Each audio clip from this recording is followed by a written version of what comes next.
ਚੇਤਾਵਨੀ ਚੇਤਾਵਨੀ ਭਾਗ ਦੂਸਰਾ ਸ਼ਬਦ 15ਵਾਂ। ਮਨ ਰੇ ਕਿਉਂ ਗੁਮਾਨ ਅਬ ਕਰਨਾ, मन रे क्यों गुमान अब करना, तन तो तेरा खाक मिलेगा 84 जा पढ़ना। ਇਹ ਸ੍ਰੀ ਹਜ਼ੂਰ ਸਵਾਮੀ ਜੀ ਮਹਾਰਾਜ ਦੀ ਬਾਣੀ ਹੈ। ਆਪ ਸੰਤ ਮਤ ਦੇ ਮੁਤਲਕ ਸਾਨੂੰ ਬੜੀ ਅੱਛੀ ਤਰ੍ਹਾਂ ਖੋਲ ਕੇ ਉਪਦੇਸ਼ ਦੇ ਰਹੇ ਹਨ। ਆਪ ਫਰਮਾਉਂਦੇ ਹਨ ਕਿ ਇਹ ਇਨਸਾਨ ਦਾ ਜਾਮਾ ਪਰਮਾਤਮਾ ਨੇ ਸਾਨੂੰ ਆਪਣੀ ਭਗਤੀ, ਆਪਣੇ ਵਿਸਾਲ ਵਾਸਤੇ ਬਖਸ਼ਿਆ ਹੈ। ਜੋ ਕੁਝ ਵੀ ਅਸੀਂ ਅੱਖਾਂ ਨਾਲ ਦੇਖ ਰਹੇ ਹਾਂ, ਇਹ ਇੱਕ 84 ਦਾ ਬਹੁਤ ਬੜਾ ਸਾਰਾ ਜੇਲ੍ਹਖਾਨਾ ਹੈ। ਅਸੀਂ ਆਪਣੇ ਕਰਮਾਂ ਕਰਕੇ ਇਸ ਜੇਲ੍ਹਖਾਨੇ ਦੇ ਬੰਦੀ ਜਾਂ ਕੈਦੀ ਬਣੇ ਬੈਠੇ ਹਾਂ। ਬੇਸ਼ੱਕ ਸਾਡੀ ਆਤਮਾ ਉਸ ਪਰਮਾਤਮਾ ਦੀ ਅੰਸ਼ ਹੈ। ਅਸੀਂ ਉਸ ਸਤਨਾਮ ਸਮੁੰਦਰ ਦੇ ਕਤਰੇ ਹਾਂ, ਲੇਕਿਨ ਉਸ ਮਾਲਿਕ ਦੇ ਕੋਲੋਂ ਵਿਛੜ ਕੇ ਇਸ ਮਾਇਆ ਦੇ ਜਾਲ ਵਿੱਚ ਆ ਕੇ ਸਾਡੀ ਆਤਮਾ ਨੇ ਮਨ ਦਾ ਸਾਥ ਲੈ ਲਿਆ। ਮਨ ਅੱਗੇ ਇੰਦਰੀਆਂ ਦੇ ਭੋਗਾਂ, ਵਿਸ਼ਿਆਂ, ਵਿਕਾਰਾਂ, ਸ਼ਰਾਬਾਂ, ਕਬਾਬਾਂ ਦਾ ਆਸ਼ਿਕ ਹੈ।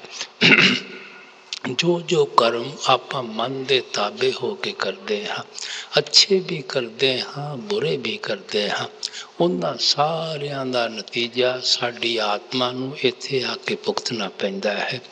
ਇਸ ਦੁਨੀਆ ਨੂੰ ਸੰਤਾਂ ਮਹਾਤਮਾ ਨੇ ਕਰਮ ਭੂਮੀ, ਕਰਮਾ ਸੰਦੜਾ, ਖੇਤ ਕਹਿ ਕੇ ਸਮਝਾਇਆ ਹੈ। ਜਿਸ ਤਰ੍ਹਾਂ ਜ਼ਮੀਨ ਦੇ ਅੰਦਰ ਜੋ ਵੀ ਬੀਜ ਬੀਜਿਆ ਜਾਂਦਾ ਹੈ, ਉਸੇ ਫਸਲ ਨੂੰ ਕੱਟਣ ਵਾਸਤੇ ਸਾਨੂੰ ਉੱਥੇ ਜਾਣਾ ਪੈਂਦਾ ਹੈ। ਇਸੇ ਤਰ੍ਹਾਂ ਦੇਹ ਵਿੱਚ ਬੈਠ ਕੇ ਜੋ ਵੀ ਕਰਮ ਕਰਦੇ ਹਾਂ, ਉਹਨਾਂ ਦਾ ਨਤੀਜਾ ਭੁਗਤਣ ਵਾਸਤੇ ਇੱਥੇ ਆਉਣਾ ਪੈਂਦਾ ਹੈ। ਸਵਾਮੀ ਜੀ ਨੇ ਕਿਹਾ ਸੀ, ਕਰਮ ਜੋ ਕਰੇਗਾ ਤੂੰ ਵਹੀ ਫਿਰ ਭੋਗਣਾ ਭਰਨਾ। ਔਰ ਇਹਨਾਂ ਕਰਮਾਂ ਕਰਕੇ ਜਿੱਥੇ ਵੀ ਜਾ ਕੇ ਜਨਮ ਲੈਣਾ ਪੈਂਦਾ ਹੈ, ਉਸੇ ਜਾਮੇ ਅੰਦਰ ਬੈਠ ਕੇ ਦੁੱਖ ਔਰ ਮੁਸੀਬਤਾਂ ਸਹਿਣੀਆਂ ਪੈਂਦੀਆਂ ਹਨ। ਕਿਸੇ ਜਾਮੇ ਅੰਦਰ ਜਾ ਕੇ ਅਸੀਂ ਕਦੇ ਸੁੱਖ ਨਹੀਂ ਹਾਸਲ ਕਰ ਸਕਦੇ, ਅਸੀਂ ਕਦੇ ਸ਼ਾਂਤੀ ਨਹੀਂ ਪ੍ਰਾਪਤ ਕਰ ਸਕਦੇ। ਨਜ਼ਰ ਮਾਰ ਕੇ ਦੇਖ ਲਓ, ਕਿਹੜੇ ਜਾਮੇ ਵਿੱਚ ਕੋਈ ਸੁੱਖ ਔਰ ਸ਼ਾਂਤੀ ਹਾਸਲ ਕਰ ਸਕਦਾ ਹੈ? ਭੇਡਾਂ ਦੇ ਜਾਮੇ ਵਿੱਚ, ਮੁਰਗੀਆਂ ਦੇ ਜਾਮੇ ਵਿੱਚ, ਬੱਕਰੀਆਂ ਦੇ ਜਾਮੇ ਵਿੱਚ, ਜਿਨ੍ਹਾਂ ਦੇ ਗਲਿਆਂ 'ਤੇ ਸਾਡੇ ਪੇਟ ਦੀ ਖਾਤਰ ਕਿਸ ਤਰ੍ਹਾਂ ਬੇਰਹਿਮੀ ਦੇ ਨਾਲ ਛੁਰੀਆਂ ਚੱਲ ਰਹੀਆਂ ਹਨ। ਅਸੀਂ ਕਦੇ ਆਪਣੇ ਮਨ ਵਿੱਚ ਸੋਚ ਔਰ ਵਿਚਾਰ ਕਰਕੇ ਦੇਖਿਆ ਹੈ, ਅਗਰ ਆਪਣੇ ਕਰਮਾਂ ਕਰਕੇ ਸਾਨੂੰ ਉੱਥੇ ਜਾ ਕੇ ਜਨਮ ਲੈਣਾ ਪੈ ਜਾਵੇ, ਉਹਨਾਂ ਦੇ ਹੱਥ ਵਿੱਚ ਛੁਰੀਆਂ ਔਰ ਕੁਹਾੜੀਆਂ ਪਕੜੀਆਂ ਹੋਣ, ਤੁਸੀਂ ਖੁਦ ਅੰਦਾਜ਼ਾ ਕਰ ਲਓ ਸਾਡੀ ਕੀ ਦੁਰਦਸ਼ਾ ਹੋਵੇਗੀ, ਸਾਡੀ ਕੀ ਹਾਲਤ ਹੋਵੇਗੀ। ਹੇਠਲਿਆਂ ਜਾਮਿਆਂ ਦੇ ਮੁਤਲਕ ਤਾਂ ਕੀ ਸੋਚਣਾ ਹੈ, ਇਨਸਾਨ ਦੇ ਜਾਮੇ ਦੇ ਮੁਤਲਕ ਅਸੀਂ ਸਭ ਅੱਛੀ ਤਰ੍ਹਾਂ ਮਹਿਸੂਸ ਕਰਦੇ ਹਾਂ, ਜਿਸ ਨੂੰ ਆਪਾਂ ਟੌਪ ਆਫ ਦੀ ਕ੍ਰੀਏਸ਼ਨ ਵੀ ਕਹਿੰਦੇ ਹਾਂ। ਅਸ਼ਰਫੁਲ ਮਖਲੂਕਾਤ ਕਹਿ ਕੇ ਵੀ ਯਾਦ ਕਰਦੇ ਹਾਂ, ਨਰ ਨਰੈਣੀ ਦੇ ਕਹਿ ਕੇ ਵੀ ਬਿਆਨ ਕਰਦੇ ਹਾਂ। ਇਸ ਦੇ ਅੰਦਰ ਬੈਠ ਕੇ ਕਿਹੜਾ ਆਪਾਂ ਸੁੱਖ ਹਾਸਲ ਕਰਦੇ ਹਾਂ, ਕਿਹੜਾ ਆਪਾਂ ਸ਼ਾਂਤੀ ਪ੍ਰਾਪਤ ਕਰਦੇ ਹਾਂ?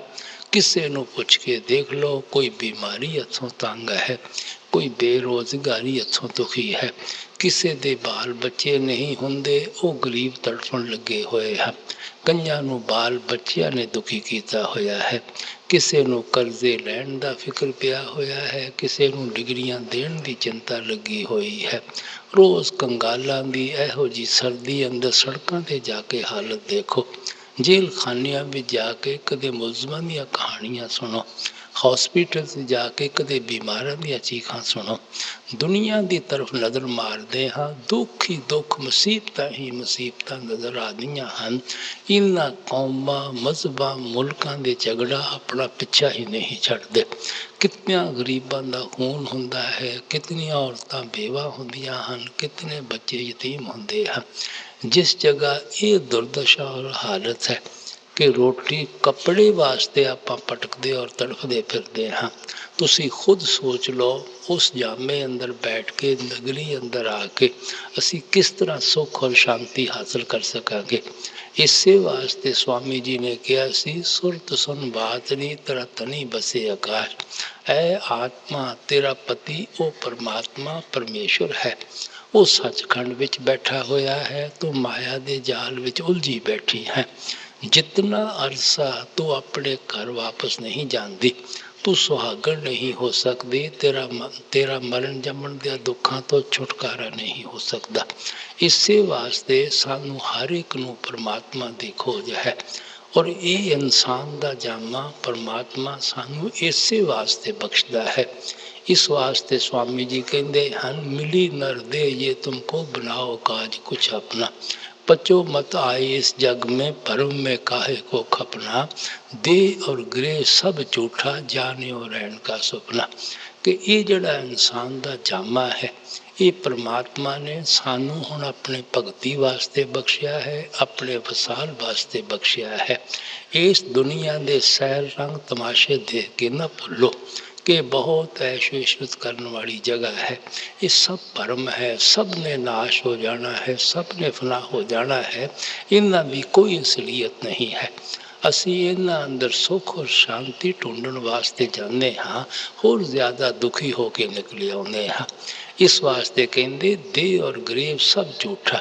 जितना भी साडा दुनिया नाल संबंध और तल्लक है, साडे शरीर दे नाल है। जितना चिर शरीर विच बैठे हाँ, हर चीज़ सानू अपनी नज़र आउंदी है। रिश्तेदार, भैन भाई, पुत्र धीआं, यार दोस्त, कौम मजहब मुल्क जायदादां वगैरह। जिस वक्त शरीर तो आप अलग हो जाते हाँ, सारी दुनिया के शक्लां और पदार्थों तो अलग हो के बैठ जाते हाँ। थानू पता है ये शरीर किहड़ा साडा हमेशा साथ दिंदा है। ये भी तो काल दा पिंजरा है, किराए का मकान है, पराया मकान है। किसी नूं 50-60 साल वास्ते मिलिया है, किसी नूं 80-90 साल वास्ते मिलिया है। जितने जितने श्वास मालिक बख्शदा है, भुगतन तो बाद हर एक ने देह नूं छड्ड के चले जाना है। किसी दी अग्नि दे सपुर्द होकर रह जाती है, किसी दी मिट्टी दे सपुर्द होकर रह जाती है। इस वास्ते महात्मा कहते अगर देह ही थोड़ा साथ नहीं दिंदी, आ जायदादा, आ रुपया पैसा, आ दुनिया के ठाठ वगैरह, ये थोड़ा कदों साथ देन लगे हुए हैं। ये तो रात के सुपन की तरह है। जिंदगी का सुपना 70-80 साल का है, रात का सुपना 5-6 घंटे का हुंदा है। ना कोई ओरी असलियत है, ना कोई ओरी असलियत है। इस वास्ते महात्मा कहते भरम में काहो काहे को खपना। असी तो भरम के अंदर फसे हुए हाँ। असल सिर्फ एक परमात्मा है, परमेश्वर है, जिसनों असी भुले बैठे हाँ। जिस रचना ने नाश और फना हो जाना है, उसके वास्ते भटकते फिरते हाँ, उसके वास्ते तड़पते फिरते हाँ। इस वास्ते स्वामी जी कहते उस मंजिले मकसूद नूं अखां अगे रखो, डेस्टिनेशन की खोज करो, रूहानी सफर नूं तय करो, ताकि थोड़ा देह विच आवण दा परपस पूरा हो सके, देह विच आवण दा मकसद पूरा हो सके। गुरु नानक साहब ने कहा सी, तंदे तावत जग बांधिया ना बूझे विचार, जम्मण मरण वसारिया मनमुख मुग्ध गवाह। असी दुनिया दे जी मनमुख हाँ, मुग्ध हाँ, गवार हाँ, जाहिल हाँ, कि जिस परपज और मकसद वास्ते मालिक ने जामा दिता है, उसके मतलब कदे सुपने अंदर भी सोचने की कोशिश नहीं करते। और दुनिया के शक्लां, दुनिया के पदार्थों वास्ते भटकते फिरते हाँ, इन्हां दे वास्ते तड़फते फिरते हाँ। जिसका अपना घर लुटिया जाए, लोगों के घरां की चौकीदारी करता फिरे, उन्होंने कौन भला मानस कहेगा। जिस दे अपने घर अग लगी होए, वो लोगों की अग्गां भजाउंदा फिरे, उन्होंने कौन अकलमंद कह सकता है। जिहड़ा अपना ही बोझा नहीं उठा सकता, वो पराया बोझा किस तरह उठा सकता है। इस वास्ते महात्मा सानू खबरदार करते हैं कि ये जड़ा इंसान का जामा है, ये मालिक ने सानू अपने भगती वास्ते बख्शिया है, अपने वसाल वास्ते बख्शिया है। इसे वास्ते गुरु साहब ने कहा सी, इस पौड़ी ते जो नर चुके सो आए जाए दुख पाइंदा। ये जड़ा इंसान का जामा है, सीढ़ी का आखिरी डंडा, आखिरी स्टैप है। कोशिश करोगे मकान की छत ते चले जाओगे, अगर आखिरी सीढ़ी तो भी थोड़ा पैर फिसलता है, सीधे नीचे आके गिरते हैं। इस वास्ते महात्मा सानू खबरदार करते हैं कि इस इंसान के जामे तो हर एक नू पूरा पूरा फायदा उठाना चाहिए है। और लेकिन असी इस तो फायदा उठाने की बजाय सारा दिन देह दे ईगो विच ही फसे रहने हाँ, देह दे हंकार विच ही फसे रहने हाँ। ये भी कोई सोचने की कोशिश नहीं करता। आखिर असी शरीर विच बैठ के हंकार किस चीज़ का करते हाँ, गरूर किस चीज़ का करते हाँ, जवानी का करते हाँ। कदे सानू किसी का बुढ़ापा नज़र नहीं आता। क्या कदे असी उस बुढ़ापे की उम्र विच नहीं पहुँचना। असी खूबसूरती या सुंदरता का मान करते हाँ, कदे असी बीमारां दियां शक्लां जाके हॉस्पिटल अंदर नहीं देखियां।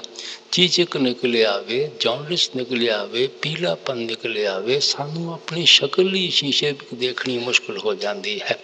या सानू कोई रुपए पैसे का गरूर है। बड़िया बड़िया सेठां शाहूकारां नूं, राजियां महाराजियां नूं तुसीं कंगालां वांगू सड़कां ते रुलदे देखिया है। या सानू कोई हुकूमत का नशा है। बड़े बड़े लीडरां नूं जिन्हां नूं लोग लेट लेट के मत्थे टेकिया करते सी, उन्हां नूं लोकां ने गोलियां का शिकार बना दिता। असी हंकार किस चीज़ का करते हाँ, असी गरूर किस चीज़ का करते हाँ। इस वास्ते स्वामी जी कहते मन रे क्यों गुमान आप करना।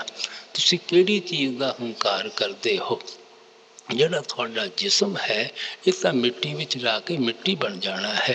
थानू धर्मराज दे जतों आउंदे हन, कन्नों पकड़ के लै जांदे हन।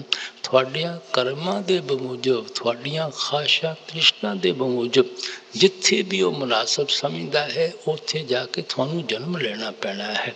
एक देह दिया बंधना तो थोड़ा बड़े मुश्किल नाल छुटकारा होया सी। दूसरा शरीर थोड़े वास्ते पहला तैयार खड़ा किया हुंदा है। उस दे विच तुसी पिछों आउंदे हो, फिर मौत अखां अगे आके खड़ी हो जाती है। 10 नंबरियां वांगू हथकड़ी लगी ही रहिंदी है। जिस ते कचहरी चो रोज़ वारंटी इशू हुंदे रह, जिन्हों पुलिस वाले रोज़ थाने अंदर तलब ही करते रहन, वो हंकार किस चीज़ का करता है, वो गरूर किस चीज़ का करता है। हिस्ट्री पढ़ के देखो, बड़े बड़े राजा, बड़े बड़े फाथा, बड़े बड़े डिक्टेटर, बड़े बड़े बादशाह जिन्हां दे मूँह चो लफ्ज़ निकलिया कानून की शक्ल अख्तियार कर लैंदा सी, अज उन्हां दी हस्ती कित्थे है। उन्हां दियां कबरां नूं आपां ठोकरां मार मार के गुजरदे हां। उन्हां दियां हड्डियां साडे पैरां हेठां के खराब हो रहीआं हन। उन्हां दी मिट्टी विच समा के अज साडीआं अखां नूं अंधा करन लगे होए हन। क्या असीं उस समय और वक्त नूं बिल्कुल भुल्ले बैठे हाँ, जिस वक्त साडीआं भी कबरां नूं लोकां ने इसे तरह ठोकरां मारनियां हन। साडियां भी हड्डियां लोकां दे पैरां हेठां के खराब होणियां हन और असीं भी मिट्टी विच समा के लोकां दी अखां अंधियां करनियां हन। असीं सोचदे हां मौत तां शायद लोकां वास्ते है, साडे वास्ते ऐशो इशरत है, शराबां कबाबां दियां लज़्ज़तां पुत्रां धीआं दा प्यार है। इस वास्ते महात्मा सानू गफलत की नींद तो बेदार करते हैं कि तुसी उस वक्त अखां अगे रख के देखो कौन थोड़ी सहायता करेगा, कौन थोड़ी मदद करेगा। पुत्र धीआं, रिश्तेदार, यार दोस्त, भैन भाई जिन्हां वास्ते इतनियां ठगियां, इतनी बेईमानियां, इतनियां जिंदगी के असूलों को कुर्बान करते हाँ, इन्हों तो कदे अज तक ये भी पता नहीं लगा कि मौत के फरिश्ते आउंदे किधरों हैं, कन्नों पकड़ के लै किधर जाते हैं। सवाए इस दे कि असी एक दूसरे के विछड़ ते रोण ते जोर दे दिंदे हाँ। थानू पता है होर तां आपां किसी की कोई सहायता नहीं कर सकते, कोई मदद नहीं कर सकते। सब कुछ समझते हाँ, सब कुछ देखते हाँ, जान वाला बिल्कुल खाली हथ जाता है। जदों दुनिया में जन्म लेने हाँ, खाली हथ मुट्ठी बंद करके आने हाँ, हाथ फैलार के दुनिया चो जाने हाँ, फिर भी असी इसे दुनिया के मोह विच फसे रहने हाँ, इसे दुनिया के हंकार और ईगो विच फसे रहने हाँ। इसे वास्ते कबीर साहब ने कहा सी, माटी कहे कुमार को क्या रूंदे तू मोह, एक दिन ऐसा आएगा मैं रूंदूंगी तो। ਘੁਮਿਆਰ ਮਿੱਟੀ ਦੇ ਰੋਂਦ ਕੇ ਬਰਤਨ ਬਣਾਉਂਦਾ ਹੈ, ਲੇਕਿਨ ਮਿੱਟੀ ਕਹਿੰਦੀ ਕਦੇ ਉਸ ਵਕਤ ਦੇ ਮਤਲਬ ਵੀ ਸੋਚ ਔਰ ਵਿਚਾਰ ਕਰਿਆ ਕਰ, ਜਿੱਦਣ ਮੈਂ ਤੈਨੂੰ ਇਸੇ ਤਰ੍ਹਾਂ ਆਪਣੇ ਅੰਦਰ ਰੋਂਦ ਲੈਣਾ ਹੈ, ਇਸੇ ਤਰ੍ਹਾਂ ਆਪਣੇ ਅੰਦਰ ਗੁਣ ਲੈਣਾ ਹੈ। ਫਿਰ ਕਬੀਰ ਸਾਹਿਬ ਕਹਿੰਦੇ लकड़ी कहे लोहार को क्या जारे तू मोह, एक दिन ऐसा होएगा मैं जारूंगी तो। लोहार लकड़ी ਦੇ ਜਾਲ ਕੇ ਕੋਲੇ ਬਣਾਉਂਦਾ ਹੈ। ਲੱਕੜੀ ਕਹਿੰਦੀ ਕਦੀ ਉਸ ਵਕਤ ਨੂੰ ਵੀ ਅੱਖਾਂ ਅੱਗੇ ਰੱਖ ਕੇ ਦੇਖ, ਜਿੱਦਣ ਮੈਂ ਤੈਨੂੰ ਨਾਲ ਲੈ ਕੇ ਤੇਰੇ ਵੀ ਇਸੇ ਤਰ੍ਹਾਂ ਕੋਲੇ ਬਣਾ ਦੇਣੇ ਹਨ। ਇਸ ਵਾਸਤੇ ਮਹਾਤਮਾ ਸਾਨੂੰ ਖਬਰਦਾਰ ਕਰਦੇ ਹਨ ਕਿ ਤੁਸੀਂ ਕਿਹੜੇ ਚੱਕਰ ਵਿੱਚ ਫਸੇ ਹੋਏ ਹੋ। ਕਿਸੇ ਚੀਜ਼ ਨੇ ਤੁਹਾਡੀ ਸਹਾਇਤਾ ਨਹੀਂ ਕਰਨੀ, ਕਿਸੇ ਚੀਜ਼ ਨੇ ਤੁਹਾਡੀ ਮਦਦ ਨਹੀਂ ਕਰਨੀ। ਜਿਸ ਪਰਪਸ ਔਰ ਮਕਸਦ ਵਾਸਤੇ ਤੁਹਾਨੂੰ ਮਾਲਕ ਨੇ ਭੇਜਿਆ ਹੈ, ਉਸ ਦੀ ਖੋਜ ਕਰਨੀ ਚਾਹੀਦੀ ਹੈ, ਉਸ ਦੀ ਭਗਤੀ ਕਰਨੀ ਚਾਹੀਦੀ ਹੈ, ਉਸ ਨਾਲ ਵਸਾਲ ਕਰਨਾ ਚਾਹੀਦਾ ਹੈ। मन रे क्यों गुमान अब करना, मन रे क्यों गुमान अब करना, तन तो तेरा हक मिलेगा 84 जा पढ़ना, दीन गरीबी चित में तरना, काम क्रोध से बचना। ਮਾਲਕ ਦੀ ਭਗਤੀ ਵਾਸਤੇ ਸਾਨੂੰ ਕੀ ਕਰਨਾ ਚਾਹੀਦਾ ਹੈ? ਸਵਾਮੀ ਜੀ ਸਮਝਾਉਂਦੇ ਹਨ, ਸਭ ਤੋਂ ਪਹਿਲਾਂ ਕਾਮ ਕ੍ਰੋਧ ਤੋਂ ਬਚਣਾ ਚਾਹੀਦਾ ਹੈ। ਇਹ ਦੋ ਐਸੀਆਂ ਤਾਕਤਾਂ ਹਨ ਜਿਨ੍ਹਾਂ ਦੇ ਅਧੀਨ ਹੋ ਕੇ ਅਸੀਂ ਇਤਨੇ ਭੈੜੇ ਖੋਟੇ ਪਾਪ ਔਰ ਕਰਮ ਕਰ ਬੈਠਦੇ ਹਾਂ, ਜਿਨ੍ਹਾਂ ਦਾ ਨਤੀਜਾ ਭੁਗਤਣ ਵਾਸਤੇ ਸਾਨੂੰ ਜਨਮਾਂ ਦੇ ਗੇੜ ਵਿੱਚ ਜਾਣਾ ਪੈਂਦਾ ਹੈ। ਤੁਸੀਂ ਦੇਖੋ, ਕਾਮ ਦੇ ਅਧੀਨ ਹੋ ਕੇ ਖਿਆਲ ਨੀਚੇ ਗਿਰਦਾ ਹੈ, ਕ੍ਰੋਧ ਦੇ ਅਧੀਨ ਹੋ ਕੇ ਖਿਆਲ ਫੈਲ ਜਾਂਦਾ ਹੈ। ਸਾਡਾ ਜਿਤਨਾ ਚਿਰ ਖਿਆਲ ਅੱਖਾਂ ਪਿੱਛੇ ਇਕੱਠਾ ਨਾ ਹੋਵੇ, ਅਸੀਂ ਅੰਦਰੋਂ ਕਦੇ ਵੀ ਰੂਹਾਨੀ ਸਫਰ ਤੈਅ ਨਹੀਂ ਕਰ ਸਕਦੇ। ਕਾਮ ਦੇ ਅਧੀਨ ਹੋ ਕੇ ਕਿਤਨੀ ਔਲਾਦ ਪੈਦਾ ਹੋ ਜਾਂਦੀ ਹੈ, ਬਾਲ ਬੱਚਿਆਂ ਨੂੰ ਸੰਭਾਲ ਨਹੀਂ ਸਕਦੇ, ਉਹ ਤੋੜ ਕੇ ਖਾਂਦੇ ਹਨ ਔਰ ਅਸੀਂ ਵੀ ਦੁਖੀ ਰਹਿੰਦੇ ਹਾਂ, ਉਹਨਾਂ ਨੂੰ ਵੀ ਦੁਖੀ ਕਰਦੇ ਹਾਂ। ਕ੍ਰੋਧ ਦੇ ਅਧੀਨ ਹੋ ਕੇ ਇੱਕ ਦੂਸਰੇ ਦੀ ਜਾਨ ਤੱਕ ਆਪਾਂ ਲੈਣ ਵਾਸਤੇ ਜਾਂਦੇ ਹਾਂ। ਜਦੋਂ ਫਾਂਸੀਆਂ ਦੇ ਤਖਤਿਆਂ 'ਤੇ ਚੜ੍ਹਨਾ ਪੈਂਦਾ ਹੈ, ਕਚਹਿਰੀਆਂ ਵਿੱਚ ਜਾ ਕੇ ਮੁਕੱਦਮਿਆਂ ਦੇ ਧੱਕੇ ਖਾਣਾ ਪੈਂਦਾ ਹੈ, ਜੇਲ੍ਹਾਂ ਵਿੱਚ ਜਾ ਕੇ ਚੱਕੀਆਂ ਚਲਾਉਣੀਆਂ ਪੈਂਦੀਆਂ ਹਨ, ਫਿਰ ਅਸੀਂ ਰੋਂਦੇ ਹਾਂ, ਪਿੱਟਦੇ ਹਾਂ, ਪਛਤਾਉਂਦੇ ਹਾਂ। ਉਸ ਵਕਤ ਕੌਣ ਸਾਡੀ ਦਰਦੋ ਪੁਕਾਰ ਔਰ ਫਰਿਆਦ ਸੁਣਦਾ ਹੈ?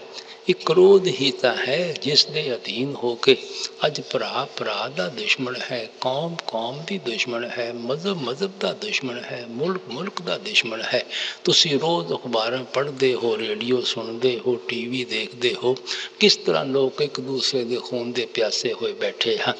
ਇਹ ਕ੍ਰੋਧ ਹੈ ਜਿਹੜਾ ਹਰ ਇੱਕ ਨੂੰ ਉਂਗਲੀਆਂ ਦੇ ਉੱਤੇ ਟਪਾਉਣ ਲੱਗਾ ਹੋਇਆ ਹੈ।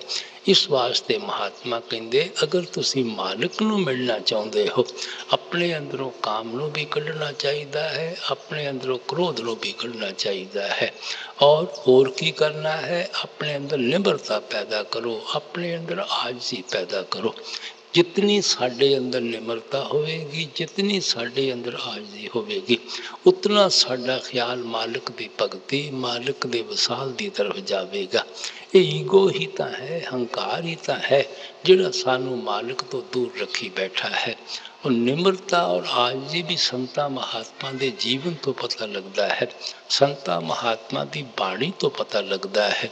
ਤੁਸੀਂ ਗੁਰੂ ਨਾਨਕ ਸਾਹਿਬ ਦੀ ਬਾਣੀ ਤੋਂ ਵਾਕਫ ਹੋ, ਕੁੱਲ ਪਰਮਾਤਮਾ ਦਾ ਰੂਪ ਹੋ ਕੇ ਕਿਤੇ ਆਪਣੇ ਆਪ ਨੂੰ ਦਾਸਾਂ ਦਾ ਦਾਸ ਲਿਖਦੇ ਹਨ, ਕਿਤੇ ਲਾਲਾ ਗੋਲਾ ਲਿਖਦੇ ਹਨ, ਕਿਤੇ ਜ਼ਰ ਖਲੀਦ ਗੁਲਾਮ ਲਿਖਦੇ ਹਨ, ਕਿਸੇ ਜਗ੍ਹਾ ਨੀਚ ਕਰਮਾ ਲਿਖਦੇ ਹਨ। ਕਹਿੰਦੇ ਕਹੋ ਨਾਨਕ ਮੈਂ ਨੀਚ ਕਰਮਾ, ਸ਼ਰਨ ਆਏ ਕੀ ਰਾਖੋ ਸ਼ਰਮਾ। ਉਹਨਾਂ ਨੇ ਤਾਂ ਕੀ ਨੀਚ ਕਰਮਾਂ ਵਾਲੇ ਹੋਣਾ ਹੈ। ਸਾਨੂੰ ਸਮਝਾਉਂਦੇ ਹਨ ਕਿ ਸਾਡੇ ਅੰਦਰ ਕਿਤਨੀ ਨਿਮਰਤਾ ਹੋਣੀ ਚਾਹੀਦੀ ਹੈ, ਕਿਤਨੀ ਆਜਜ਼ੀ ਹੋਣੀ ਚਾਹੀਦੀ ਹੈ। ਰਵਿਦਾਸ ਦੀ ਮਹਾਤਮਾ ਬਾਣੀ ਪੜ੍ਹ ਕੇ ਦੇਖੋ, ਜਾਤੀ ਹੋਛੀ ਪਾਤੀ ਹੋਛੀ। ਰਾਜੇ ਮਹਾਰਾਜੇ ਵੀ ਆਪ ਨੂੰ ਨਮਸਕਾਰ ਕਰਦੇ ਸੀ, ਮੱਥੇ ਟੇਕਦੇ ਸੀ, ਲੇਕਿਨ ਫਿਰ ਵੀ ਆਪਣੇ ਅੰਦਰ ਕਿਤਨੀ ਨਿਮਰਤਾ ਹੈ। ਜਿਤਨੀ ਨਿਮਰਤਾ ਹੋਵੇਗੀ ਉਤਨਾ ਸਾਡਾ ਖਿਆਲ ਮਾਲਿਕ ਦੀ ਭਗਤੀ ਤਰਫ ਜਾਵੇਗਾ। ਇਸੇ ਵਾਸਤੇ ਗੁਰੂ ਸਾਹਿਬਾਨ ਨੇ, ਸੰਤਾਂ ਮਹਾਤਮਾ ਨੇ ਸਾਧ ਸੰਗਤ ਦੀ ਸੇਵਾ 'ਤੇ ਇਤਨਾ ਜ਼ੋਰ ਦਿੱਤਾ ਹੈ, ਕਿਉਂਕਿ ਸੇਵਾ ਦੇ ਜ਼ਰੀਏ ਖੁਦ ਬ ਖੁਦ ਸਾਡੇ ਅੰਦਰ ਨਿਮਰਤਾ ਪੈਦਾ ਹੋ ਜਾਂਦੀ ਹੈ, ਆਰਜ਼ੀ ਪੈਦਾ ਹੋ ਜਾਂਦੀ ਹੈ। ਜਿਹੜਾ ਜਾਤ ਪਾਤ ਦਾ ਸਾਡੇ ਅੰਦਰ ਹੰਕਾਰ ਹੈ, ਊਚ ਨੀਚ ਦਾ ਸਾਡੇ ਅੰਦਰ ਹੰਕਾਰ ਹੈ, ਅਮੀਰੀ ਗਰੀਬੀ ਦਾ ਸਾਡੇ ਅੰਦਰ ਹੰਕਾਰ ਹੈ, ਉਹ ਆਪਣੇ ਆਪ ਹੀ ਸਾਡੇ ਅੰਦਰੋਂ ਨਿਕਲ ਜਾਂਦਾ ਹੈ। ਇਸੇ ਵਾਸਤੇ ਗੁਰੂ ਸਾਹਿਬ ਨੇ ਗੁਰੂ ਕਾ ਲੰਗਰ ਜਾਰੀ ਕੀਤਾ ਸੀ। ਇੱਕੋ ਜਿੱਕੋ ਜੇ ਬੈਠ ਕੇ ਖਾਣਾ ਬਣਾਵਾਂਗੇ, ਖਾਵਾਂਗੇ, ਵਰਤਾਵਾਂਗੇ, ਸਾਡੇ ਅੰਦਰ ਏਕਤਾ ਆਵੇਗੀ। ਇੱਕੋ ਜਿੱਕੋ ਜਿਹਾ ਅਸੀਂ ਮਹਿਸੂਸ ਕਰਾਂਗੇ, ਇਹ ਜਾਤਾਂ ਪਾਤਾਂ ਦਾ ਹੰਕਾਰ ਸਾਡੇ ਅੰਦਰੋਂ ਦੂਰ ਹੋਵੇਗਾ, ਊਚ ਨੀਚ ਦਾ ਹੰਕਾਰ ਸਾਡੇ ਅੰਦਰੋਂ ਦੂਰ ਹੋਵੇਗਾ, ਅਫਸਰੀ ਮਤੈਤੀ ਦਾ ਜਿਹੜਾ ਫਰਕ ਹੈ ਉਹ ਸਾਡੇ ਅੰਦਰੋਂ ਦੂਰ ਹੋਵੇਗਾ। ਸਾਡੇ ਅੰਦਰ ਨਿਮਰਤਾ ਪੈਦਾ ਹੋਵੇਗੀ, ਸਾਡੇ ਅੰਦਰ ਆਜ਼ੀ ਪੈਦਾ ਹੋਵੇਗੀ। ਇਸ ਵਾਸਤੇ ਸਵਾਮੀ ਜੀ ਪਿਆਰ ਨਾਲ ਸਮਝਾਉਂਦੇ ਹਨ ਕਿ ਅਗਰ ਤੁਸੀਂ ਮਾਲਿਕ ਦੀ ਭਗਤੀ ਕਰਨਾ ਚਾਹੁੰਦੇ ਹੋ, ਬਰਤਨ ਨੂੰ ਸਾਫ਼ ਕਰਨਾ ਚਾਹੀਦਾ ਹੈ। ਅਗਰ ਬਰਤਨ ਇੱਕ ਭਰਿਆ ਹੋਇਆ ਹੈ, ਮਿੱਟੀ ਦੇ ਨਾਲ ਭਰਿਆ ਹੋਇਆ ਹੈ, ਉਹ ਦੁੱਧ ਰੱਖਣ ਦੇ ਕਾਬਲ ਨਹੀਂ ਹੋ ਸਕਦਾ। ਉਹਨੂੰ ਅੱਛੀ ਤਰ੍ਹਾਂ ਸਫਾਈ ਕਰਨੀ ਪੈਂਦੀ ਹੈ, ਪਾਣੀ ਨਾਲ ਧੋਣਾ ਪੈਂਦਾ ਹੈ, ਤਾਂ ਉਹ ਇਸਤੇਮਾਲ ਕਰਨ ਦੇ ਕਾਬਲ ਬਣਦਾ ਹੈ।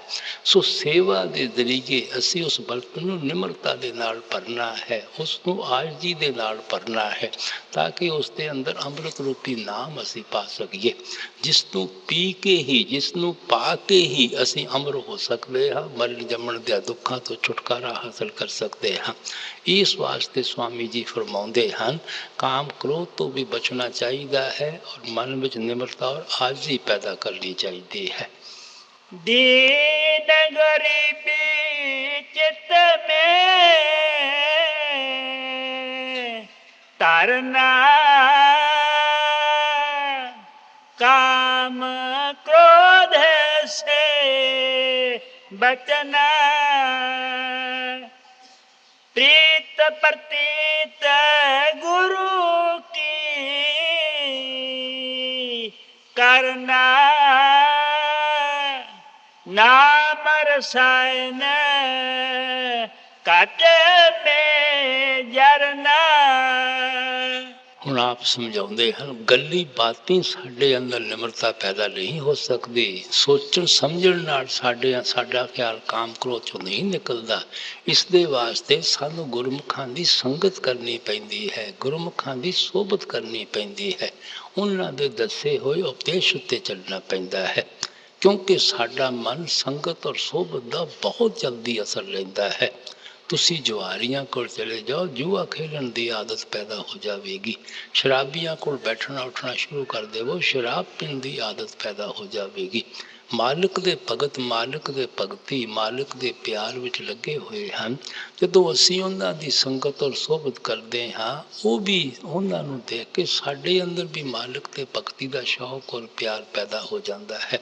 ਉਹਨਾਂ ਦੀ ਨਿਮਰਤਾ ਔਰ ਆਰਜ਼ੀ ਦੇਖ ਕੇ ਸਾਡੇ ਅੰਦਰ ਵੀ ਉਹ ਨਿਮਰਤਾ ਔਰ ਆਰਜ਼ੀ ਹਾਸਲ ਕਰਨ ਦਾ ਖਿਆਲ ਪੈਦਾ ਹੋ ਜਾਂਦਾ ਹੈ। ਇਸੇ ਵਾਸਤੇ ਗੁਰੂ ਸਾਹਿਬ ਨੇ ਕਿਹਾ ਸੀ, ਗੋਬਿੰਦ ਜੀਓ ਸਤ ਸੰਗਤ ਮੇਲ ਹਰ ਧਿਆਈਏ।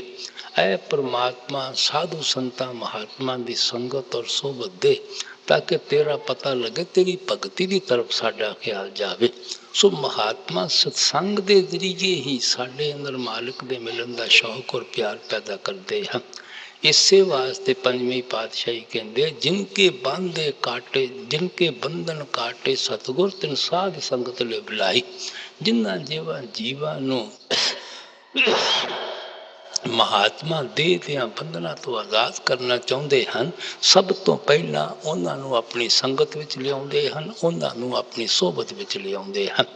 ਉਹਨਾਂ ਦੇ ਸਤਸੰਗ ਵਿੱਚ ਆ ਕੇ ਪਤਾ ਲੱਗਦਾ ਹੈ ਕਿ ਆਤਮਾ ਔਰ ਪਰਮਾਤਮਾ ਦਾ ਰਿਸ਼ਤਾ ਕੀ ਹੈ, ਆਤਮਾ ਔਰ ਪਰਮਾਤਮਾ ਦੇ ਦਰਮਿਆਨ ਰੁਕਾਵਟ ਕਿਸ ਚੀਜ਼ ਦੀ ਹੈ, ਔਰ ਉਸ ਰੁਕਾਵਟ ਨੂੰ ਕਿਸ ਤਰ੍ਹਾਂ ਅਸੀਂ ਆਪਣੇ ਅੰਦਰੋਂ ਦੂਰ ਕਰਨਾ ਹੈ।